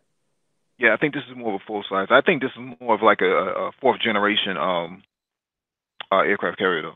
Oh, okay, gotcha, gotcha. Yeah. I don't know if it's been put out in service yet or not. It's probably still going through sea trials. But this tells me, this allows Brazil to actually project power in outside of Venezuela if they so need to. From an aircraft carrier standpoint, Brazil doesn't. I mean, Venezuela doesn't have um, those sort of maritime assets. They have a few, a couple of frigates, and that's about it. And a couple of corvettes, that's about it. They don't really have anything like that of that magnitude. And then you factor in Cuba. Cuba is kind of isolated. At this point, they really don't have anything um, remotely close to that. I mean, they still have Soviet-made weapons, but But they're old. well, they're still feasible though. Those Soviet weapons still hurt. The bullet hurt. I don't care. I don't care what you. I don't care who you are. You get hit with a Kalashnikov, or you get hit with a S-200 missile. That stuff hurts. Right, right. Hey, just do you do you know, Mike, if any of those nations, Brazil, Venezuela, do any of them have viable submarines? Yeah, they all do. Okay, okay. They're all diesels, but they are viable. Brazil has much stronger submarines. I think they do have a nuclear powered submarine, but Oh, I'm not. really? Yeah, I think they already have one. Okay, I think they're the only one in the region that has a nuclear powered submarine. okay, okay. Because I'm pretty sure Well, I know Argentina has. Well, they had a sizable sub force when they fought the British back in the 80s, but I'm not so sure about the current state of those subs. You're talking about Argentina. Correct, correct. Oh yeah. But Actually, if you well, I already clicked out of the. Actually, let me pull up the article again. and the only reason I bring that up is if they're the only country that has viable nuclear powered subs. What's to stop any other South American nation from saying, "Hey, listen, can I buy two or three or four or five of your nuclear powered subs?" I don't think they will do that. I mean, I think they want something new, right? Mm, okay. If it's for them, they probably want something new. They don't want something that somebody else already has the blueprints to. True. But for Argentina is actually retooling right now, and there's rumors that they may try to take back the Falkland Islands from the British. Okay. Israel actually helped build Argentine's military at the time, and they were supplying weapons to them to take down the British, and they were very very close to taking them down. I No, mean, you know this, but the people listening to this probably don't know this, that they almost knocked out a NATO power. yes, they did. They were, Britain almost lost that war. yeah, that was Martha um Mm. Thatcher. yeah, Margaret Thatcher. Margaret Yes. Thatcher. Yeah, it was her war. It was her idea to go in and take out, the Argentine military operation. But they lost a lot of assets themselves, and the war wasn't worth it. To be honest with you, I mean, what did they really gain from that island? I mean, it's a small island that it's not indigenous to British DNA, right? It's not indigenous to European DNA. You just planted your flag there, and it really doesn't belong to you. It really belongs to the to the South Americans. British pride. That's it. The only thing that they gained was British pride. But what they lost Mhm. was their British Navy because I was doing some research just a few months ago. The British Navy is in shambles. It is a shadow of its former self. If England had to fight a naval battle right now, They're in bad shape, Mhm. very bad shape. They Yeah, are absolutely. they only have a handful of destroyers. They have, I think, literally one or two cruisers. Their submarines are in very bad shape. They're all old, nothing new. Um, they're, they actually had no carriers. They had one, but it was being refurbished and sold off to someone. Don't quote me who, but they have those two brand new carriers. One is commissioned, the other one is undergoing sea trials. But the chief of British Naval Operations, the first Sea Lord, was complaining that if the prime minister told him to go to war right now, he said he doubts if he has even, I believe, 50 operational ships, if even that many. Right, and that's why you see them doing mass recruiting right now, especially this summer in the former Commonwealth states of Africa and the Caribbean for for soldiers. They don't Mm, have enough. They don't have Exactly. enough to complete. Um, they're in Jamaica, they're in Barbados, they're in all of your African countries, Nigeria, recruiting soldiers, women and men, into the armed forces because they're predicting that there's going to be a war. They just opened up a base inside Oman in the Middle East, as really? well as Bahrain. Yeah, they just opened up two bases. So um, they're preparing for a war as well. Although I don't think they'll win anything at this point. They're very financially fragile. With this whole Brexit thing. I mean, the amount of money they're going to spend on Brexit, could have funded a whole lot of other operations for them. It's unfortunate that they got themselves inside of a pickle. Hmm. Britain, Britain. That entire Brexit thing. You're right. It's absolutely right. Brexit has already claimed two prime ministers because Cameron's out because of Brexit. Theresa May has already said that when her term is up, she will not seek re-election. So technically, regardless of what does happen, Brexit has also claimed her, and and they're staring at the potential of, if there's no deal by the end of March, they're going to have to pay $80 billion to leave the EU, and England cannot sustain that expenditure right now. Yeah, they don't have the money. No, They can't even afford to put they can't even afford to pay the pensioners who are going into retirement soon Mm. right now in the UK. So they have a lot of financial issues, more so than military issues. But their military issues are tied into their finances as well. The euro wasn't helping them at all, and the British pound is actually getting weaker. Um, I mean, if we even look at I wish Dollar Will was here. You can pull up a chart and actually look at the pound over the last 10 to 20 years. It's not as strong as it used to be, right. and it's not really buying them anything at this point. So it would behoove them to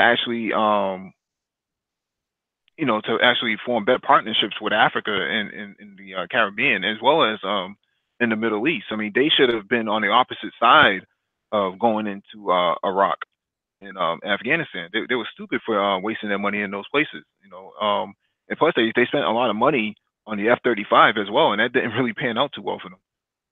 The, the F-35, it doesn't work, and it's so bad that the actual training pilots, they ran the F-35 against the F-22.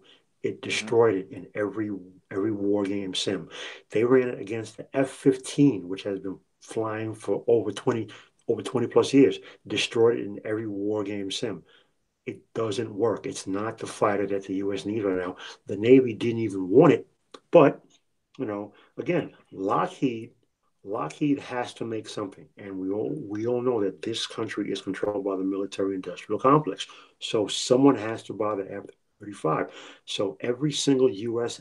ally, every day, you're seeing news reports. They're buying what? The F-35. and it doesn't work. It's an absolute joke. Hmm. Right. You see that they were grounded in South Carolina. I think one of them fell out of the sky.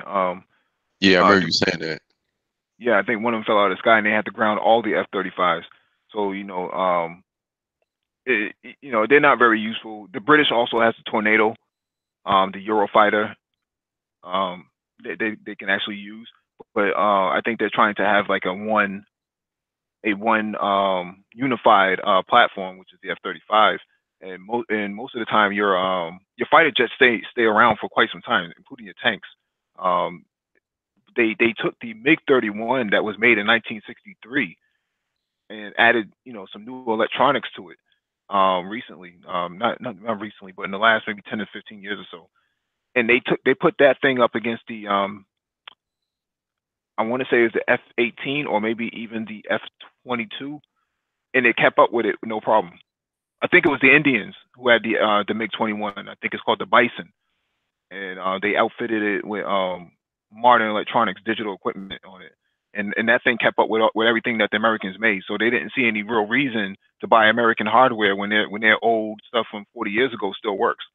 Well, the thing about the Soviets and now the Russians, most people in this country don't even know that the Sukhoi was developed before the F-22.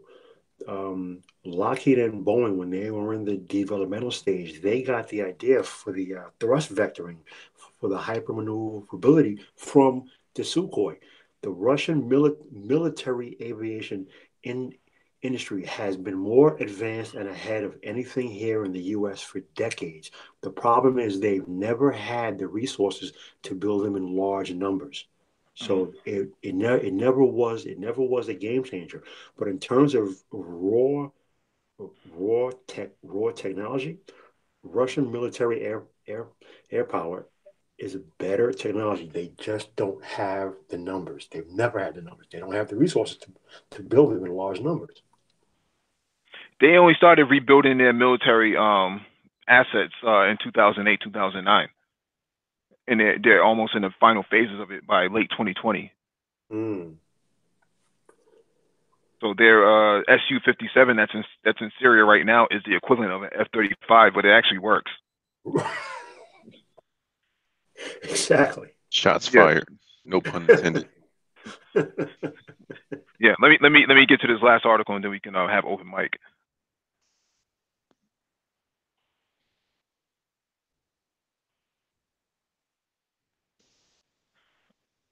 All right, this last one is from Diego. How do you pronounce that? DiegoAmericas.com. Brazilian, Paraguayan, U.S.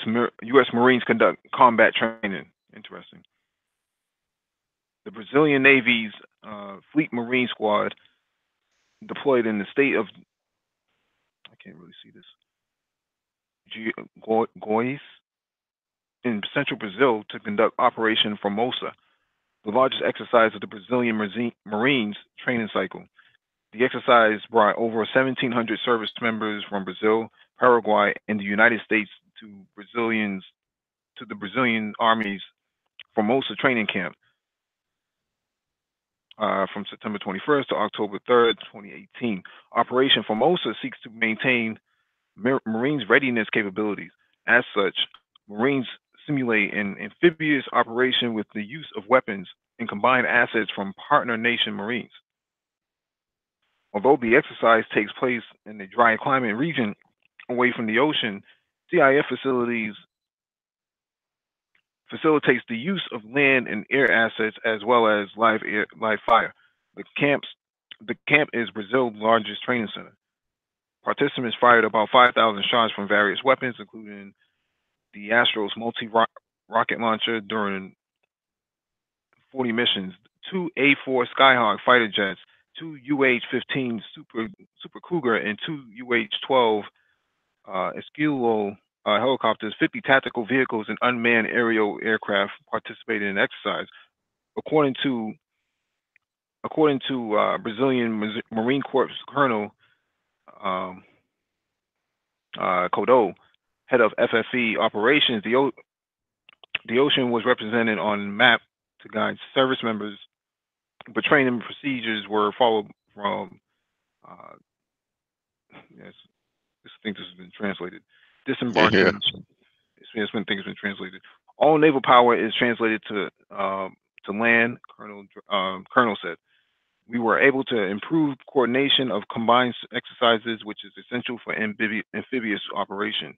The 2018 edition of the exercise fulfilled its goal to train MB Marines for readiness. The colonel said, I am glad to be part of such efficient training and extremely motivated service members. I bet you are.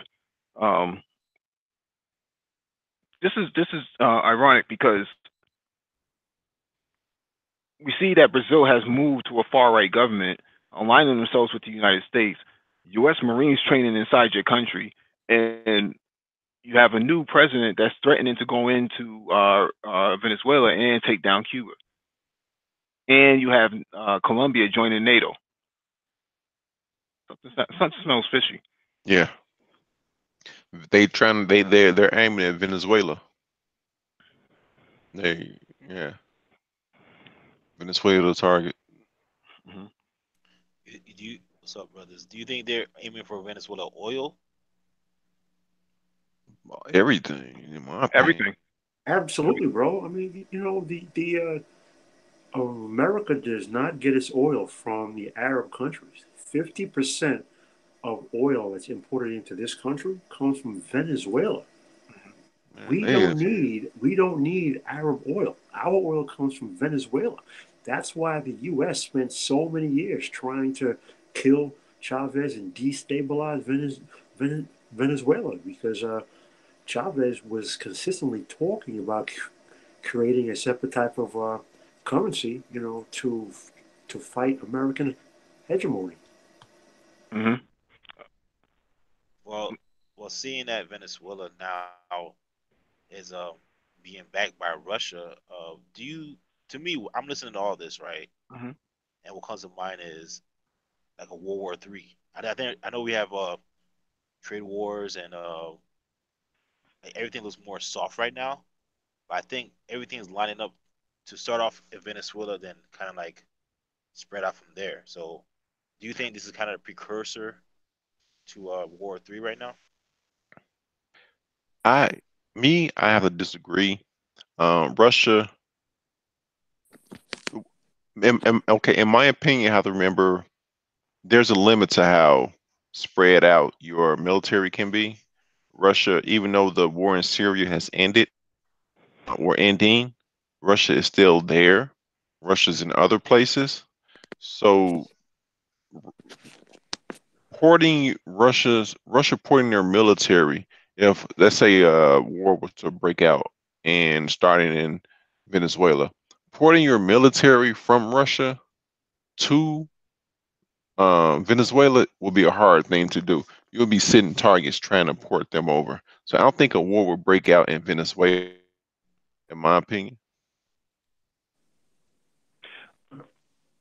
Scholar Chen, you want to get in there? All right, I guess not. So I just wanted to show this portion of the screen real quick. You see where I'm hovering my mouse. Argentine Air Force revamps aircraft fleet. Um, you know, the Argentine military wants to you know, they want to get themselves battle ready. Um, for those of you who are watching this, you can see where I'm hovering my mouse. Latin America is getting ready for something big. Uh, they they are conflicted on a lot of these views. I mean, they definitely don't like the idea of U.S. Power projection in the region, and Donald Trump hasn't been to Latin America not once. Rex Tillerson, when he was Secretary of State, he was not he declined on going to Latin America on his Latin American visit. No one has been to Latin America except for John Bolton recently. So, and the only reason he's been down is because of the G20. So what you're seeing right now is a shift in policy where Trump has basically outsourced his foreign policy to John Bolton, and John Bolton, which is a national security advisor, is actually running rampant all over the world, like a Tasmanian devil, just slobbering and saliva everywhere, just foaming at the mouth. Can't wait to sock it to those Russians and those goddamn socialists in Latin America. We'll teach those bastards something, right? This idea that you're going to take Venezuelan oil. The problem with Venezuelan oil is that it was being run by gangsters before, and that's when Chavez came in and basically took it back, and that's how you got Citgo back as a state-run agency. And Citgo is one of the largest fuel energy providers in the United States as a foreign company. And the United States put sanctions on Citgo because of some of the dealings that it disagrees with. So now that hurt the Venezuelan currency, because now it can't do business the same way it was doing before, which sent the Venezuelan currency into spiral, which caused a catastrophe on the ground to overthrow the government. The only problem is that this isn't the same as the 90s and the 80s, when people didn't have access to the internet. People have access to the internet now. They know what's going on. So now the idea of overthrowing the Venezuelan president is not going to work. Just like the Syrian president wasn't going to back down. You're probably going to see. Well, Go I'm ahead. sorry. Now, do Go you right think ahead. this is more of a John Bolton case? Do you think his tactics are very old school about getting things done? Because um, I'm looking at his logic, right? How about how he's trying to run things? It's like, like he's running things like he's in the 70s, right? Or like the 80s. Like you can do those type of things, but obviously now you can't do that because everybody has a smartphone. Everybody is abreast to information what's going on in their country and other countries now. So Mhm. how you think this is going to blow back in their face? Because obviously nobody has a leash on this guy. So how you think this is going to blow back? Oh, he was brought there to not have a leash. He's a Really? dog off the leash. He's a Ah, dog off the leash. That's his job. I mean, it was his idea to take down the Huawei chief financial officer. That was his idea. Trump didn't have the intellectual capability to do something like that. He didn't even know it even happened. He said, "Huawei, what are you talking about? What is this?" He had no idea. That's John Bolton. This whole idea of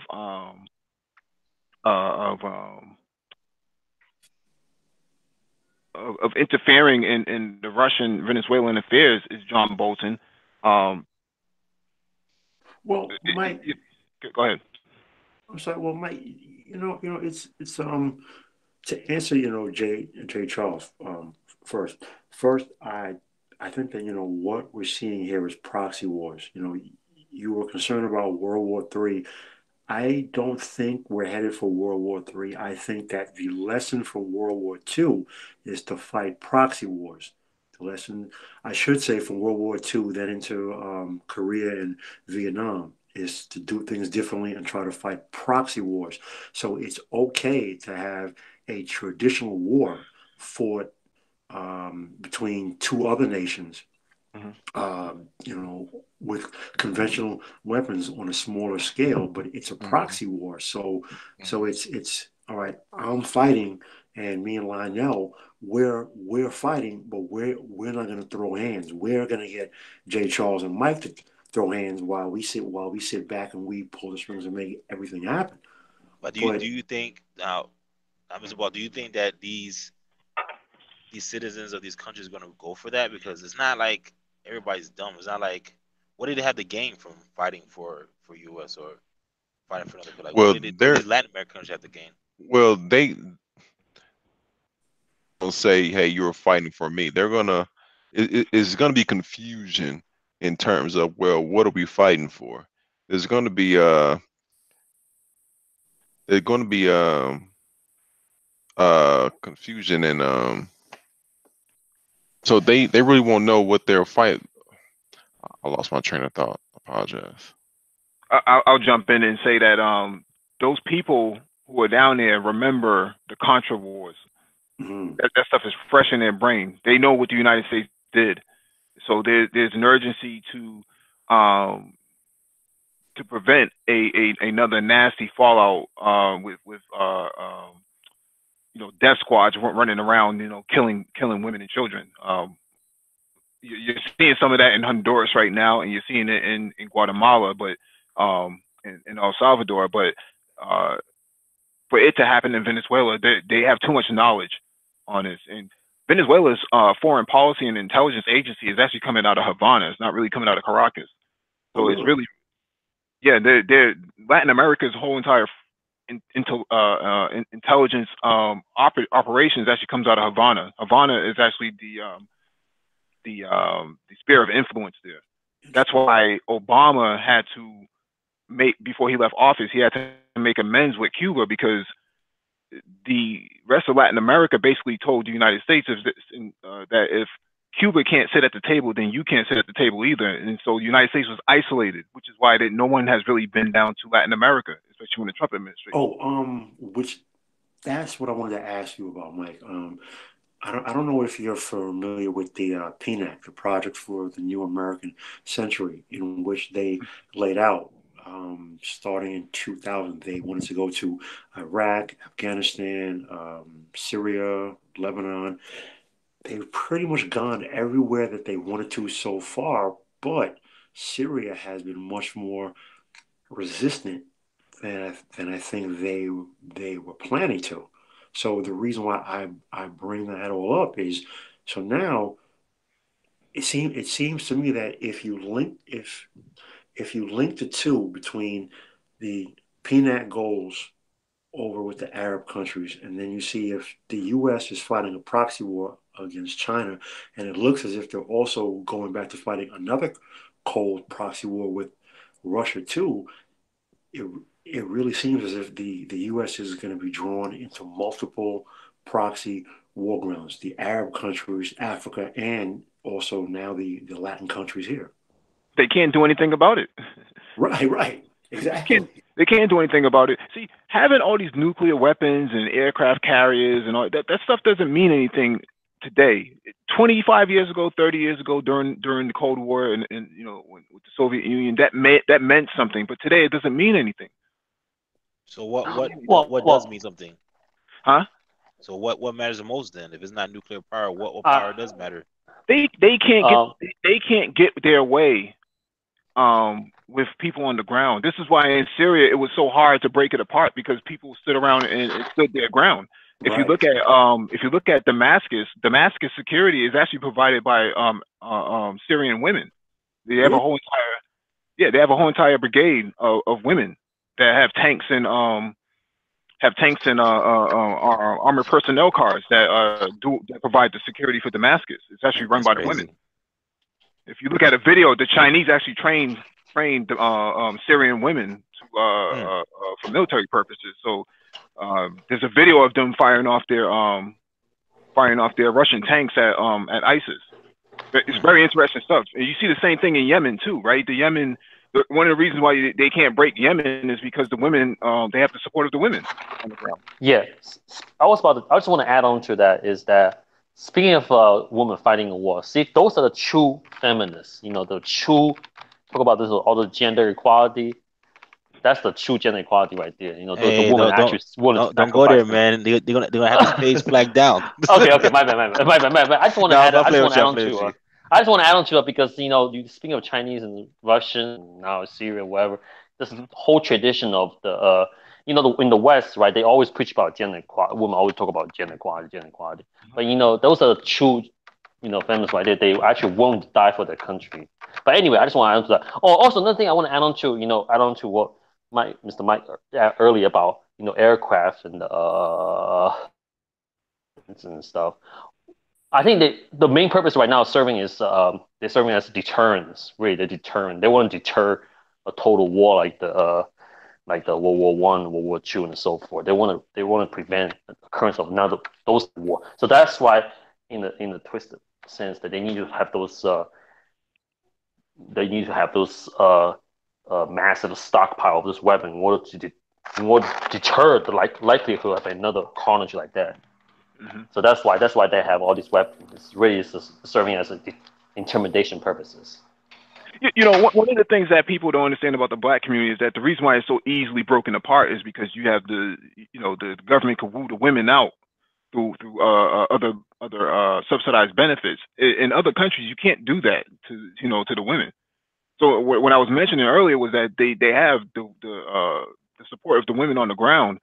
Um, it's hard to break up your country like that. It's not easy. I mean, they might go poor, but that's something that they're willing to sacrifice. And the United States is not really like that.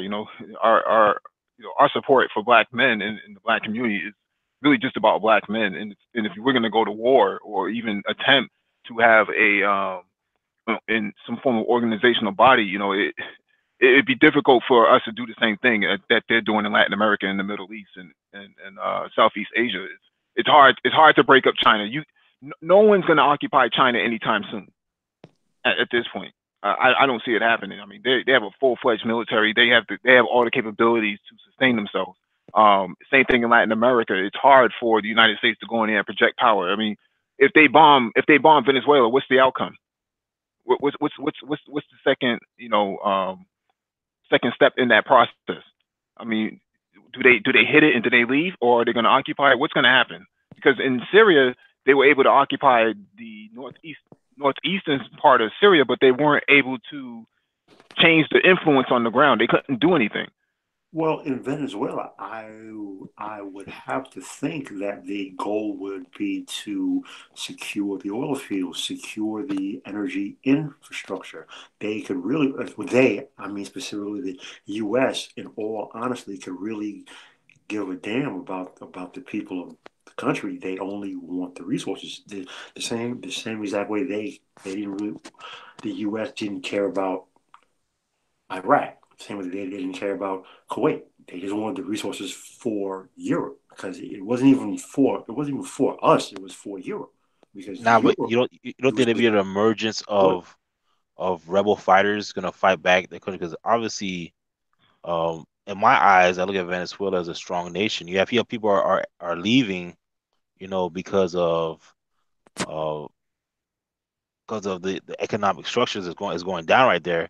Mhm. But I'm saying as far as those people who are true nationalists of that country are going to fight back. So I don't think it's going to be so easy, You, without you, the help of these other countries. you see that happening right now, right? In Colombia, they were talking about the Venezuelans are talking about how they were so poorly mistreated and how racist the Colombians were towards them. So they had to actually the Venezuelan government had to go in there and retrieve all those people because they were being exploited by Colombians.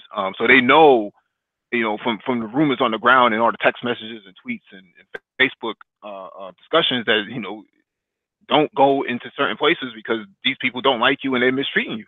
So now the information is out not to go to Colombia, not to go to Brazil because they're mistreating people. You have soldiers raping women. Same thing in Haiti.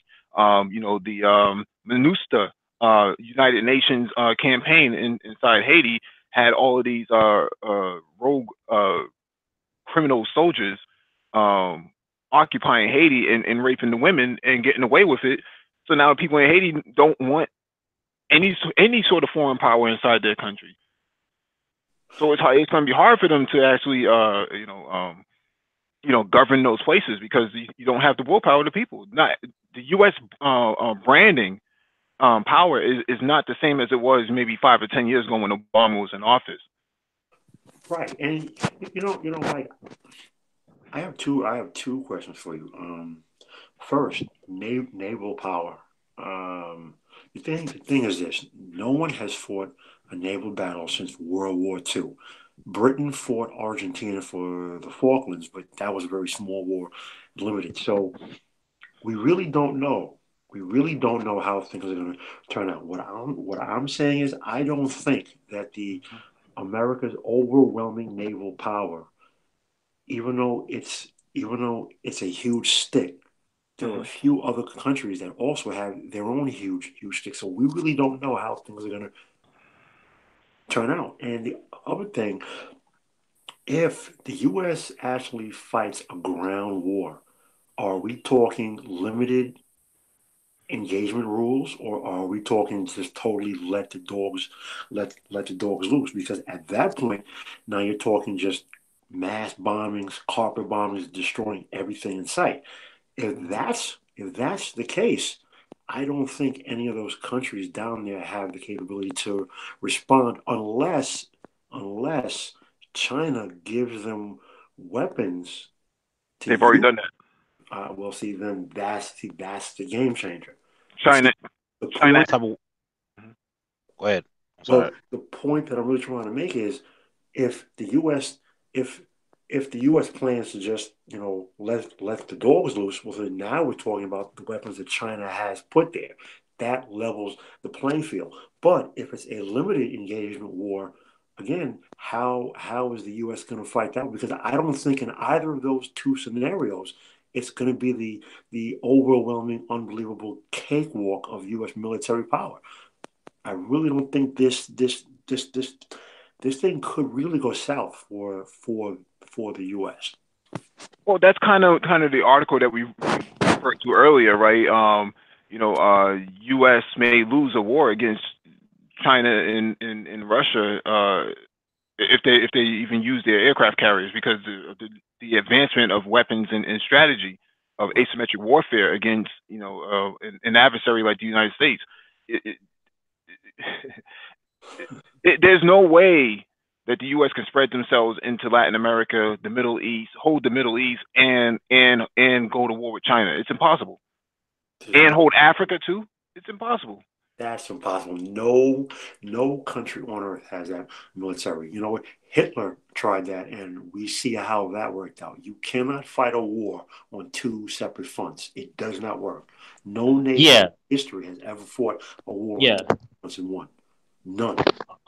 And I also want to add that in the case of Hitler, Nazi Germany, he was only fighting two front war, and that was only concentrated mainly in Europe and North Africa. Imagine if that was the case of America, where you talk about what 5 front, 6 front.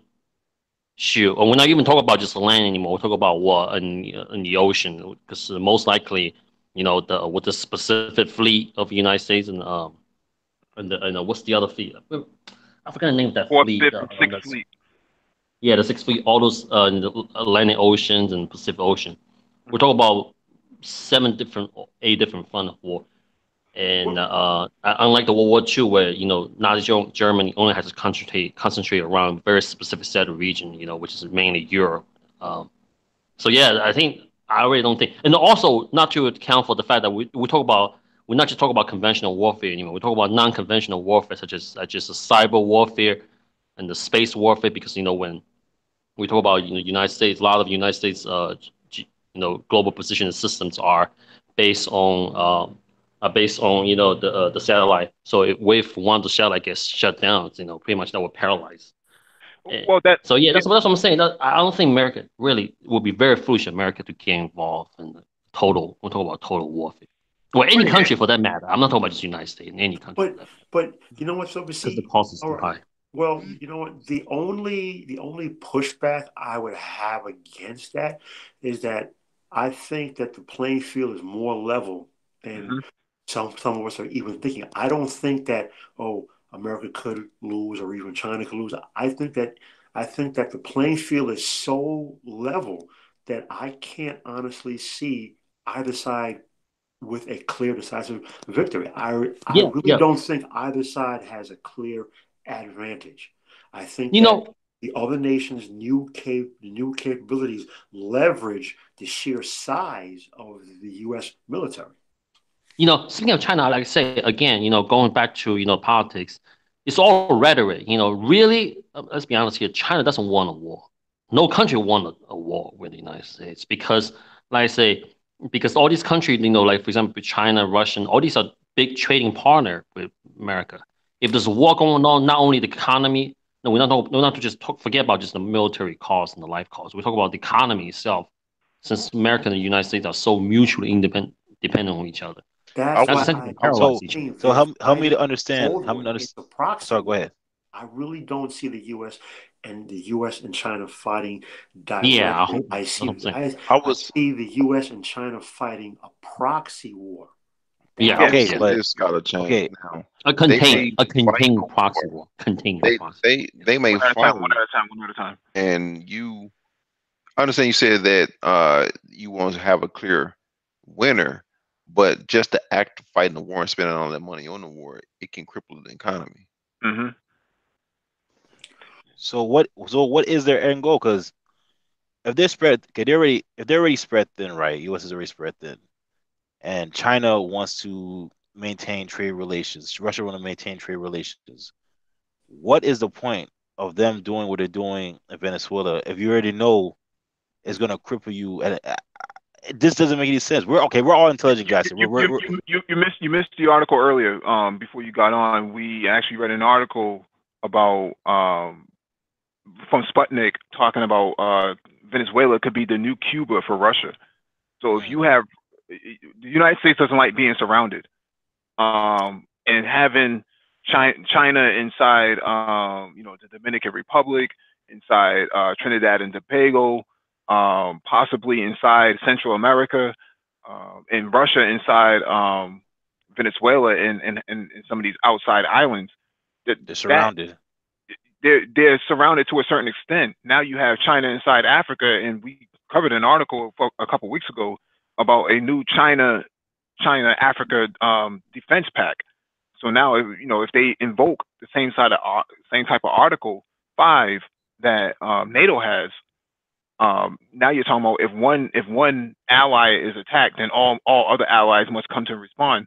What's going to happen to the United States if they decide that they want to take on, you know, one of these other African countries like Sudan? What do you do then? Okay, so now hearing that and everything we just spoke on this past few minutes, it just seems like to me U.S. is just trying to barely maintain their power or in their the control they do have. So it's just a to me it's just more evidence to show okay they are losing power, which is crazy. You know how U.S. was one time a superpower, now they can. This is this. I know we've been seeing this happening, but it's like happening right before your eyes, and it's like they're trying to maintain the power they do have, but I don't see this really going to help them out anyway. Cause it seems like a lot of people are turning their backs on Mhm. on them. So go ahead. No, I'm sorry. I'm sorry. Yeah. No, that was it.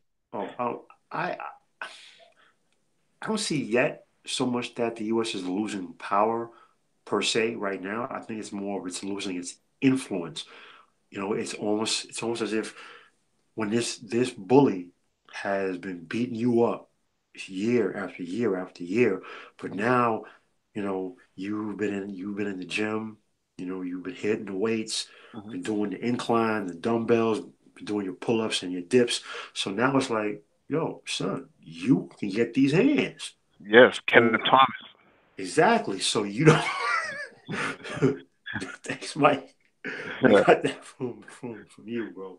So you don't look at him the same way. So the bully looks at you when he looks at you, he doesn't see that fear in your eyes anymore. So it's like he's still a big strong guy. He can put it on you, but you have these hands for him now. So the U.S. is definitely losing its influence. That's a Well, fact. what once you lose your influence, what's next? See, That's the now it question. comes. Well, the U.S.'s economic power is still largely very much intact and doing some would say not as well as it was. Others would say it's still going ahead full steam ahead. But see, here's the thing. U.S. really hasn't lost too much power. It's definitely losing its influence. So now, once you start to lose influence, okay, what happens? What's where the U.S. had influence? There's that fear. So as the U.S. where it's losing its influence, countries are losing that fear that the U.S. had. So once they lost that fear, the U.S. can't just tap you on the shoulder and you'll straighten right up. Now the U.S. can tap you on the shoulder and they'll look at you and they'll say, no, no, step. Okay, so I don't mean to be vulgar with my analogies, but so because countries don't have the fear the U.S. no longer has their influence, so they don't have the ability to make things happen without direct intervention. So now to say that they've lost power, that's coming next. It's not there yet, but they've definitely lost influence. For Yeah. What would be It- the it- signs you think? You guys think? well, then let's look at the Middle East. right, We covered an article earlier where the the president of Sudan flew to Damascus on a Russian jet. Who's funding this and who's facilitating that? You have Russian security umbrella over Syria and now Lebanon. You have Russian security umbrella over the Caucasus states, the former Caucasus states of the Soviet Union. And then you factor in they just flew one of their Tu-160 strategic bombers through Iranian airspace through on an Iranian airport. So they flew from Russia through the Caspian into Iran, through Iraq, through Syria, and landed there. They're letting the United States know there's a new power in town, and you see the United States pulling out of Syria right now under Trump. We just covered that earlier in the beginning of the hangout. U.S. troops are leaving Syria. Game over. right, exactly. And every every one of those places that might just outline the U.S. never had any direct power. The U.S. had direct influence, which basically came down to fear of the power. Those places no longer have that fear, so that influence is now gone. So exactly what Mike said, that is an outline of the influence is definitely gone. The fear is for the most part gone. So now the power is going to come next. So now what does that really leave? That really leaves direct military intervention, and it also still leaves on the table economic pressures. So again, we're going to see how things turn out. But Now, you know what? The geopolitical landscape has definitely changed. Mm-hmm. okay, with this upcoming, okay, now we're freestyling with this upcoming correction in the economic market, right? How is this going to affect things globally wise, as far as their influence and the power? Because once the correction happens, that dollar is gonna become more weaker, and what happens from there? Well, we don't know. I mean, we don't know if the dollar will become weaker. We can speculate. We can definitely make models and projections on what will happen if the dollar becomes weaker. But until that happens, we really don't know.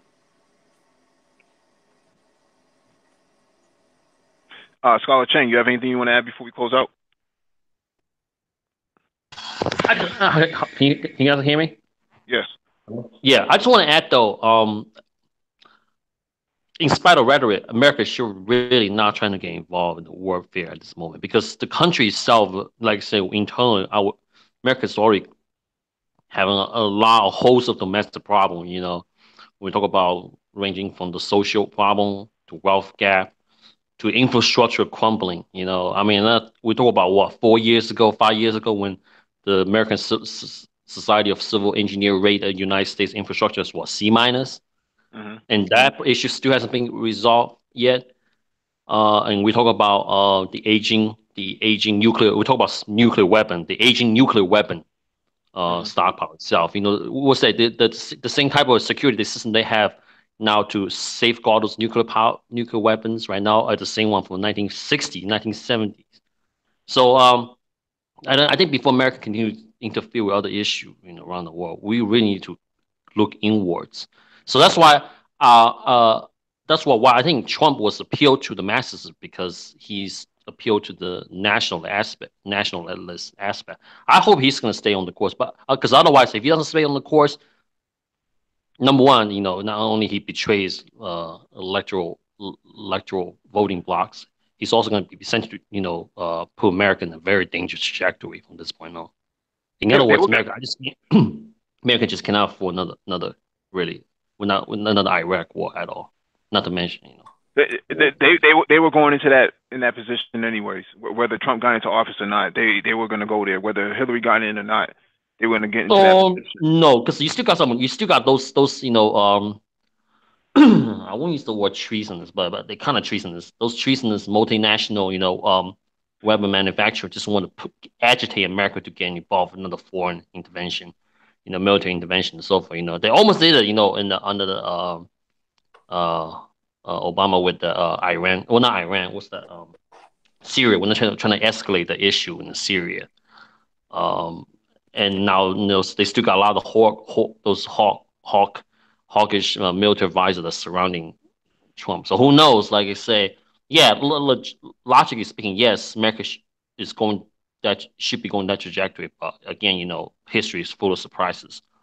Well, they're really taking the aim at China from a military standpoint. I don't think they're worried too much about Middle Eastern states, but I think China is the main goal, is to stop them from expanding into Africa. It's too late now, as far as I'm concerned. But we read an article last week that the Chinese said that Chinese government said that they will ram U.S. warships if they have to. And you mean no? And but I think that's in the Southern Sea though. That's in the Southern Sea, which is always being very controversial.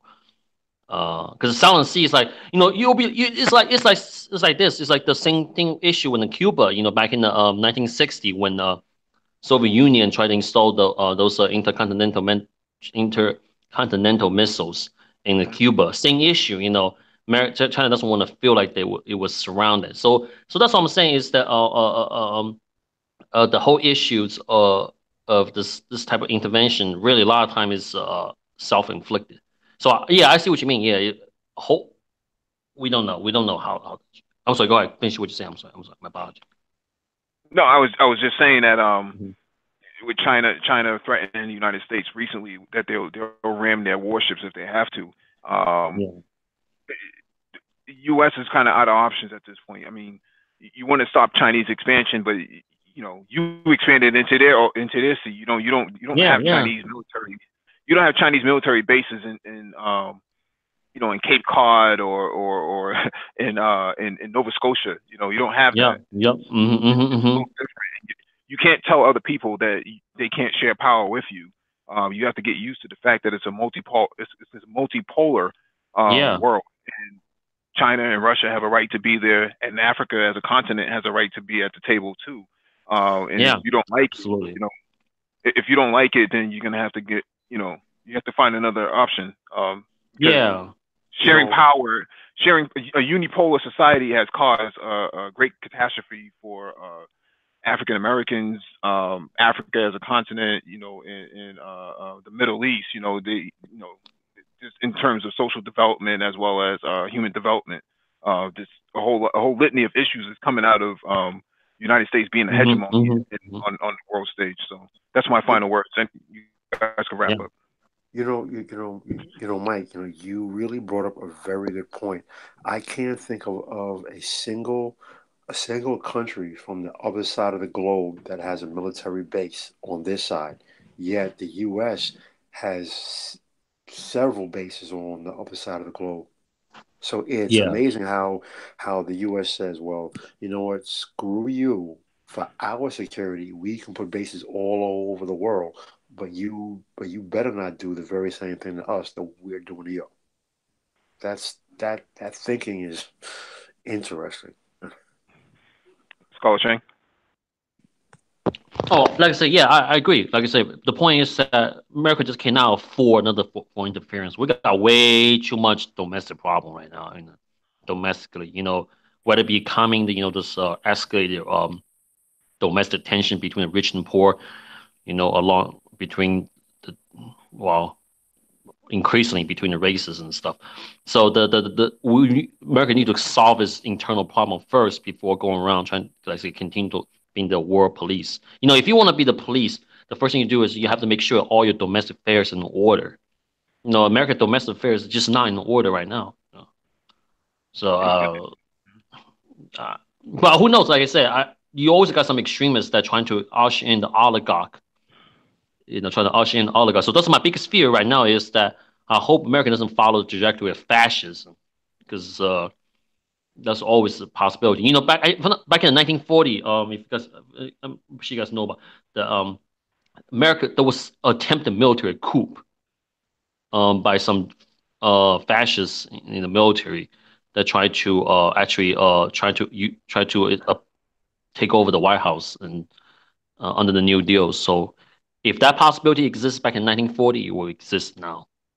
So especially in this climate of retreating. So you might have some hawkish individual that was trying to attempt in this type of endeavor. Jack Charles, you want to close out? No, I'm good, man. I think you brothers hitting some good points. Great show tonight. All right. All right. Thank you all for joining us. We'll be back Thank on you. Friday. We'll be back on Friday for the economics hangout, which is episode 112, and then we have Black IT talk on Saturday, which is episode 113. Yeah. Thank you, Mike. Appreciate it. Later, everyone.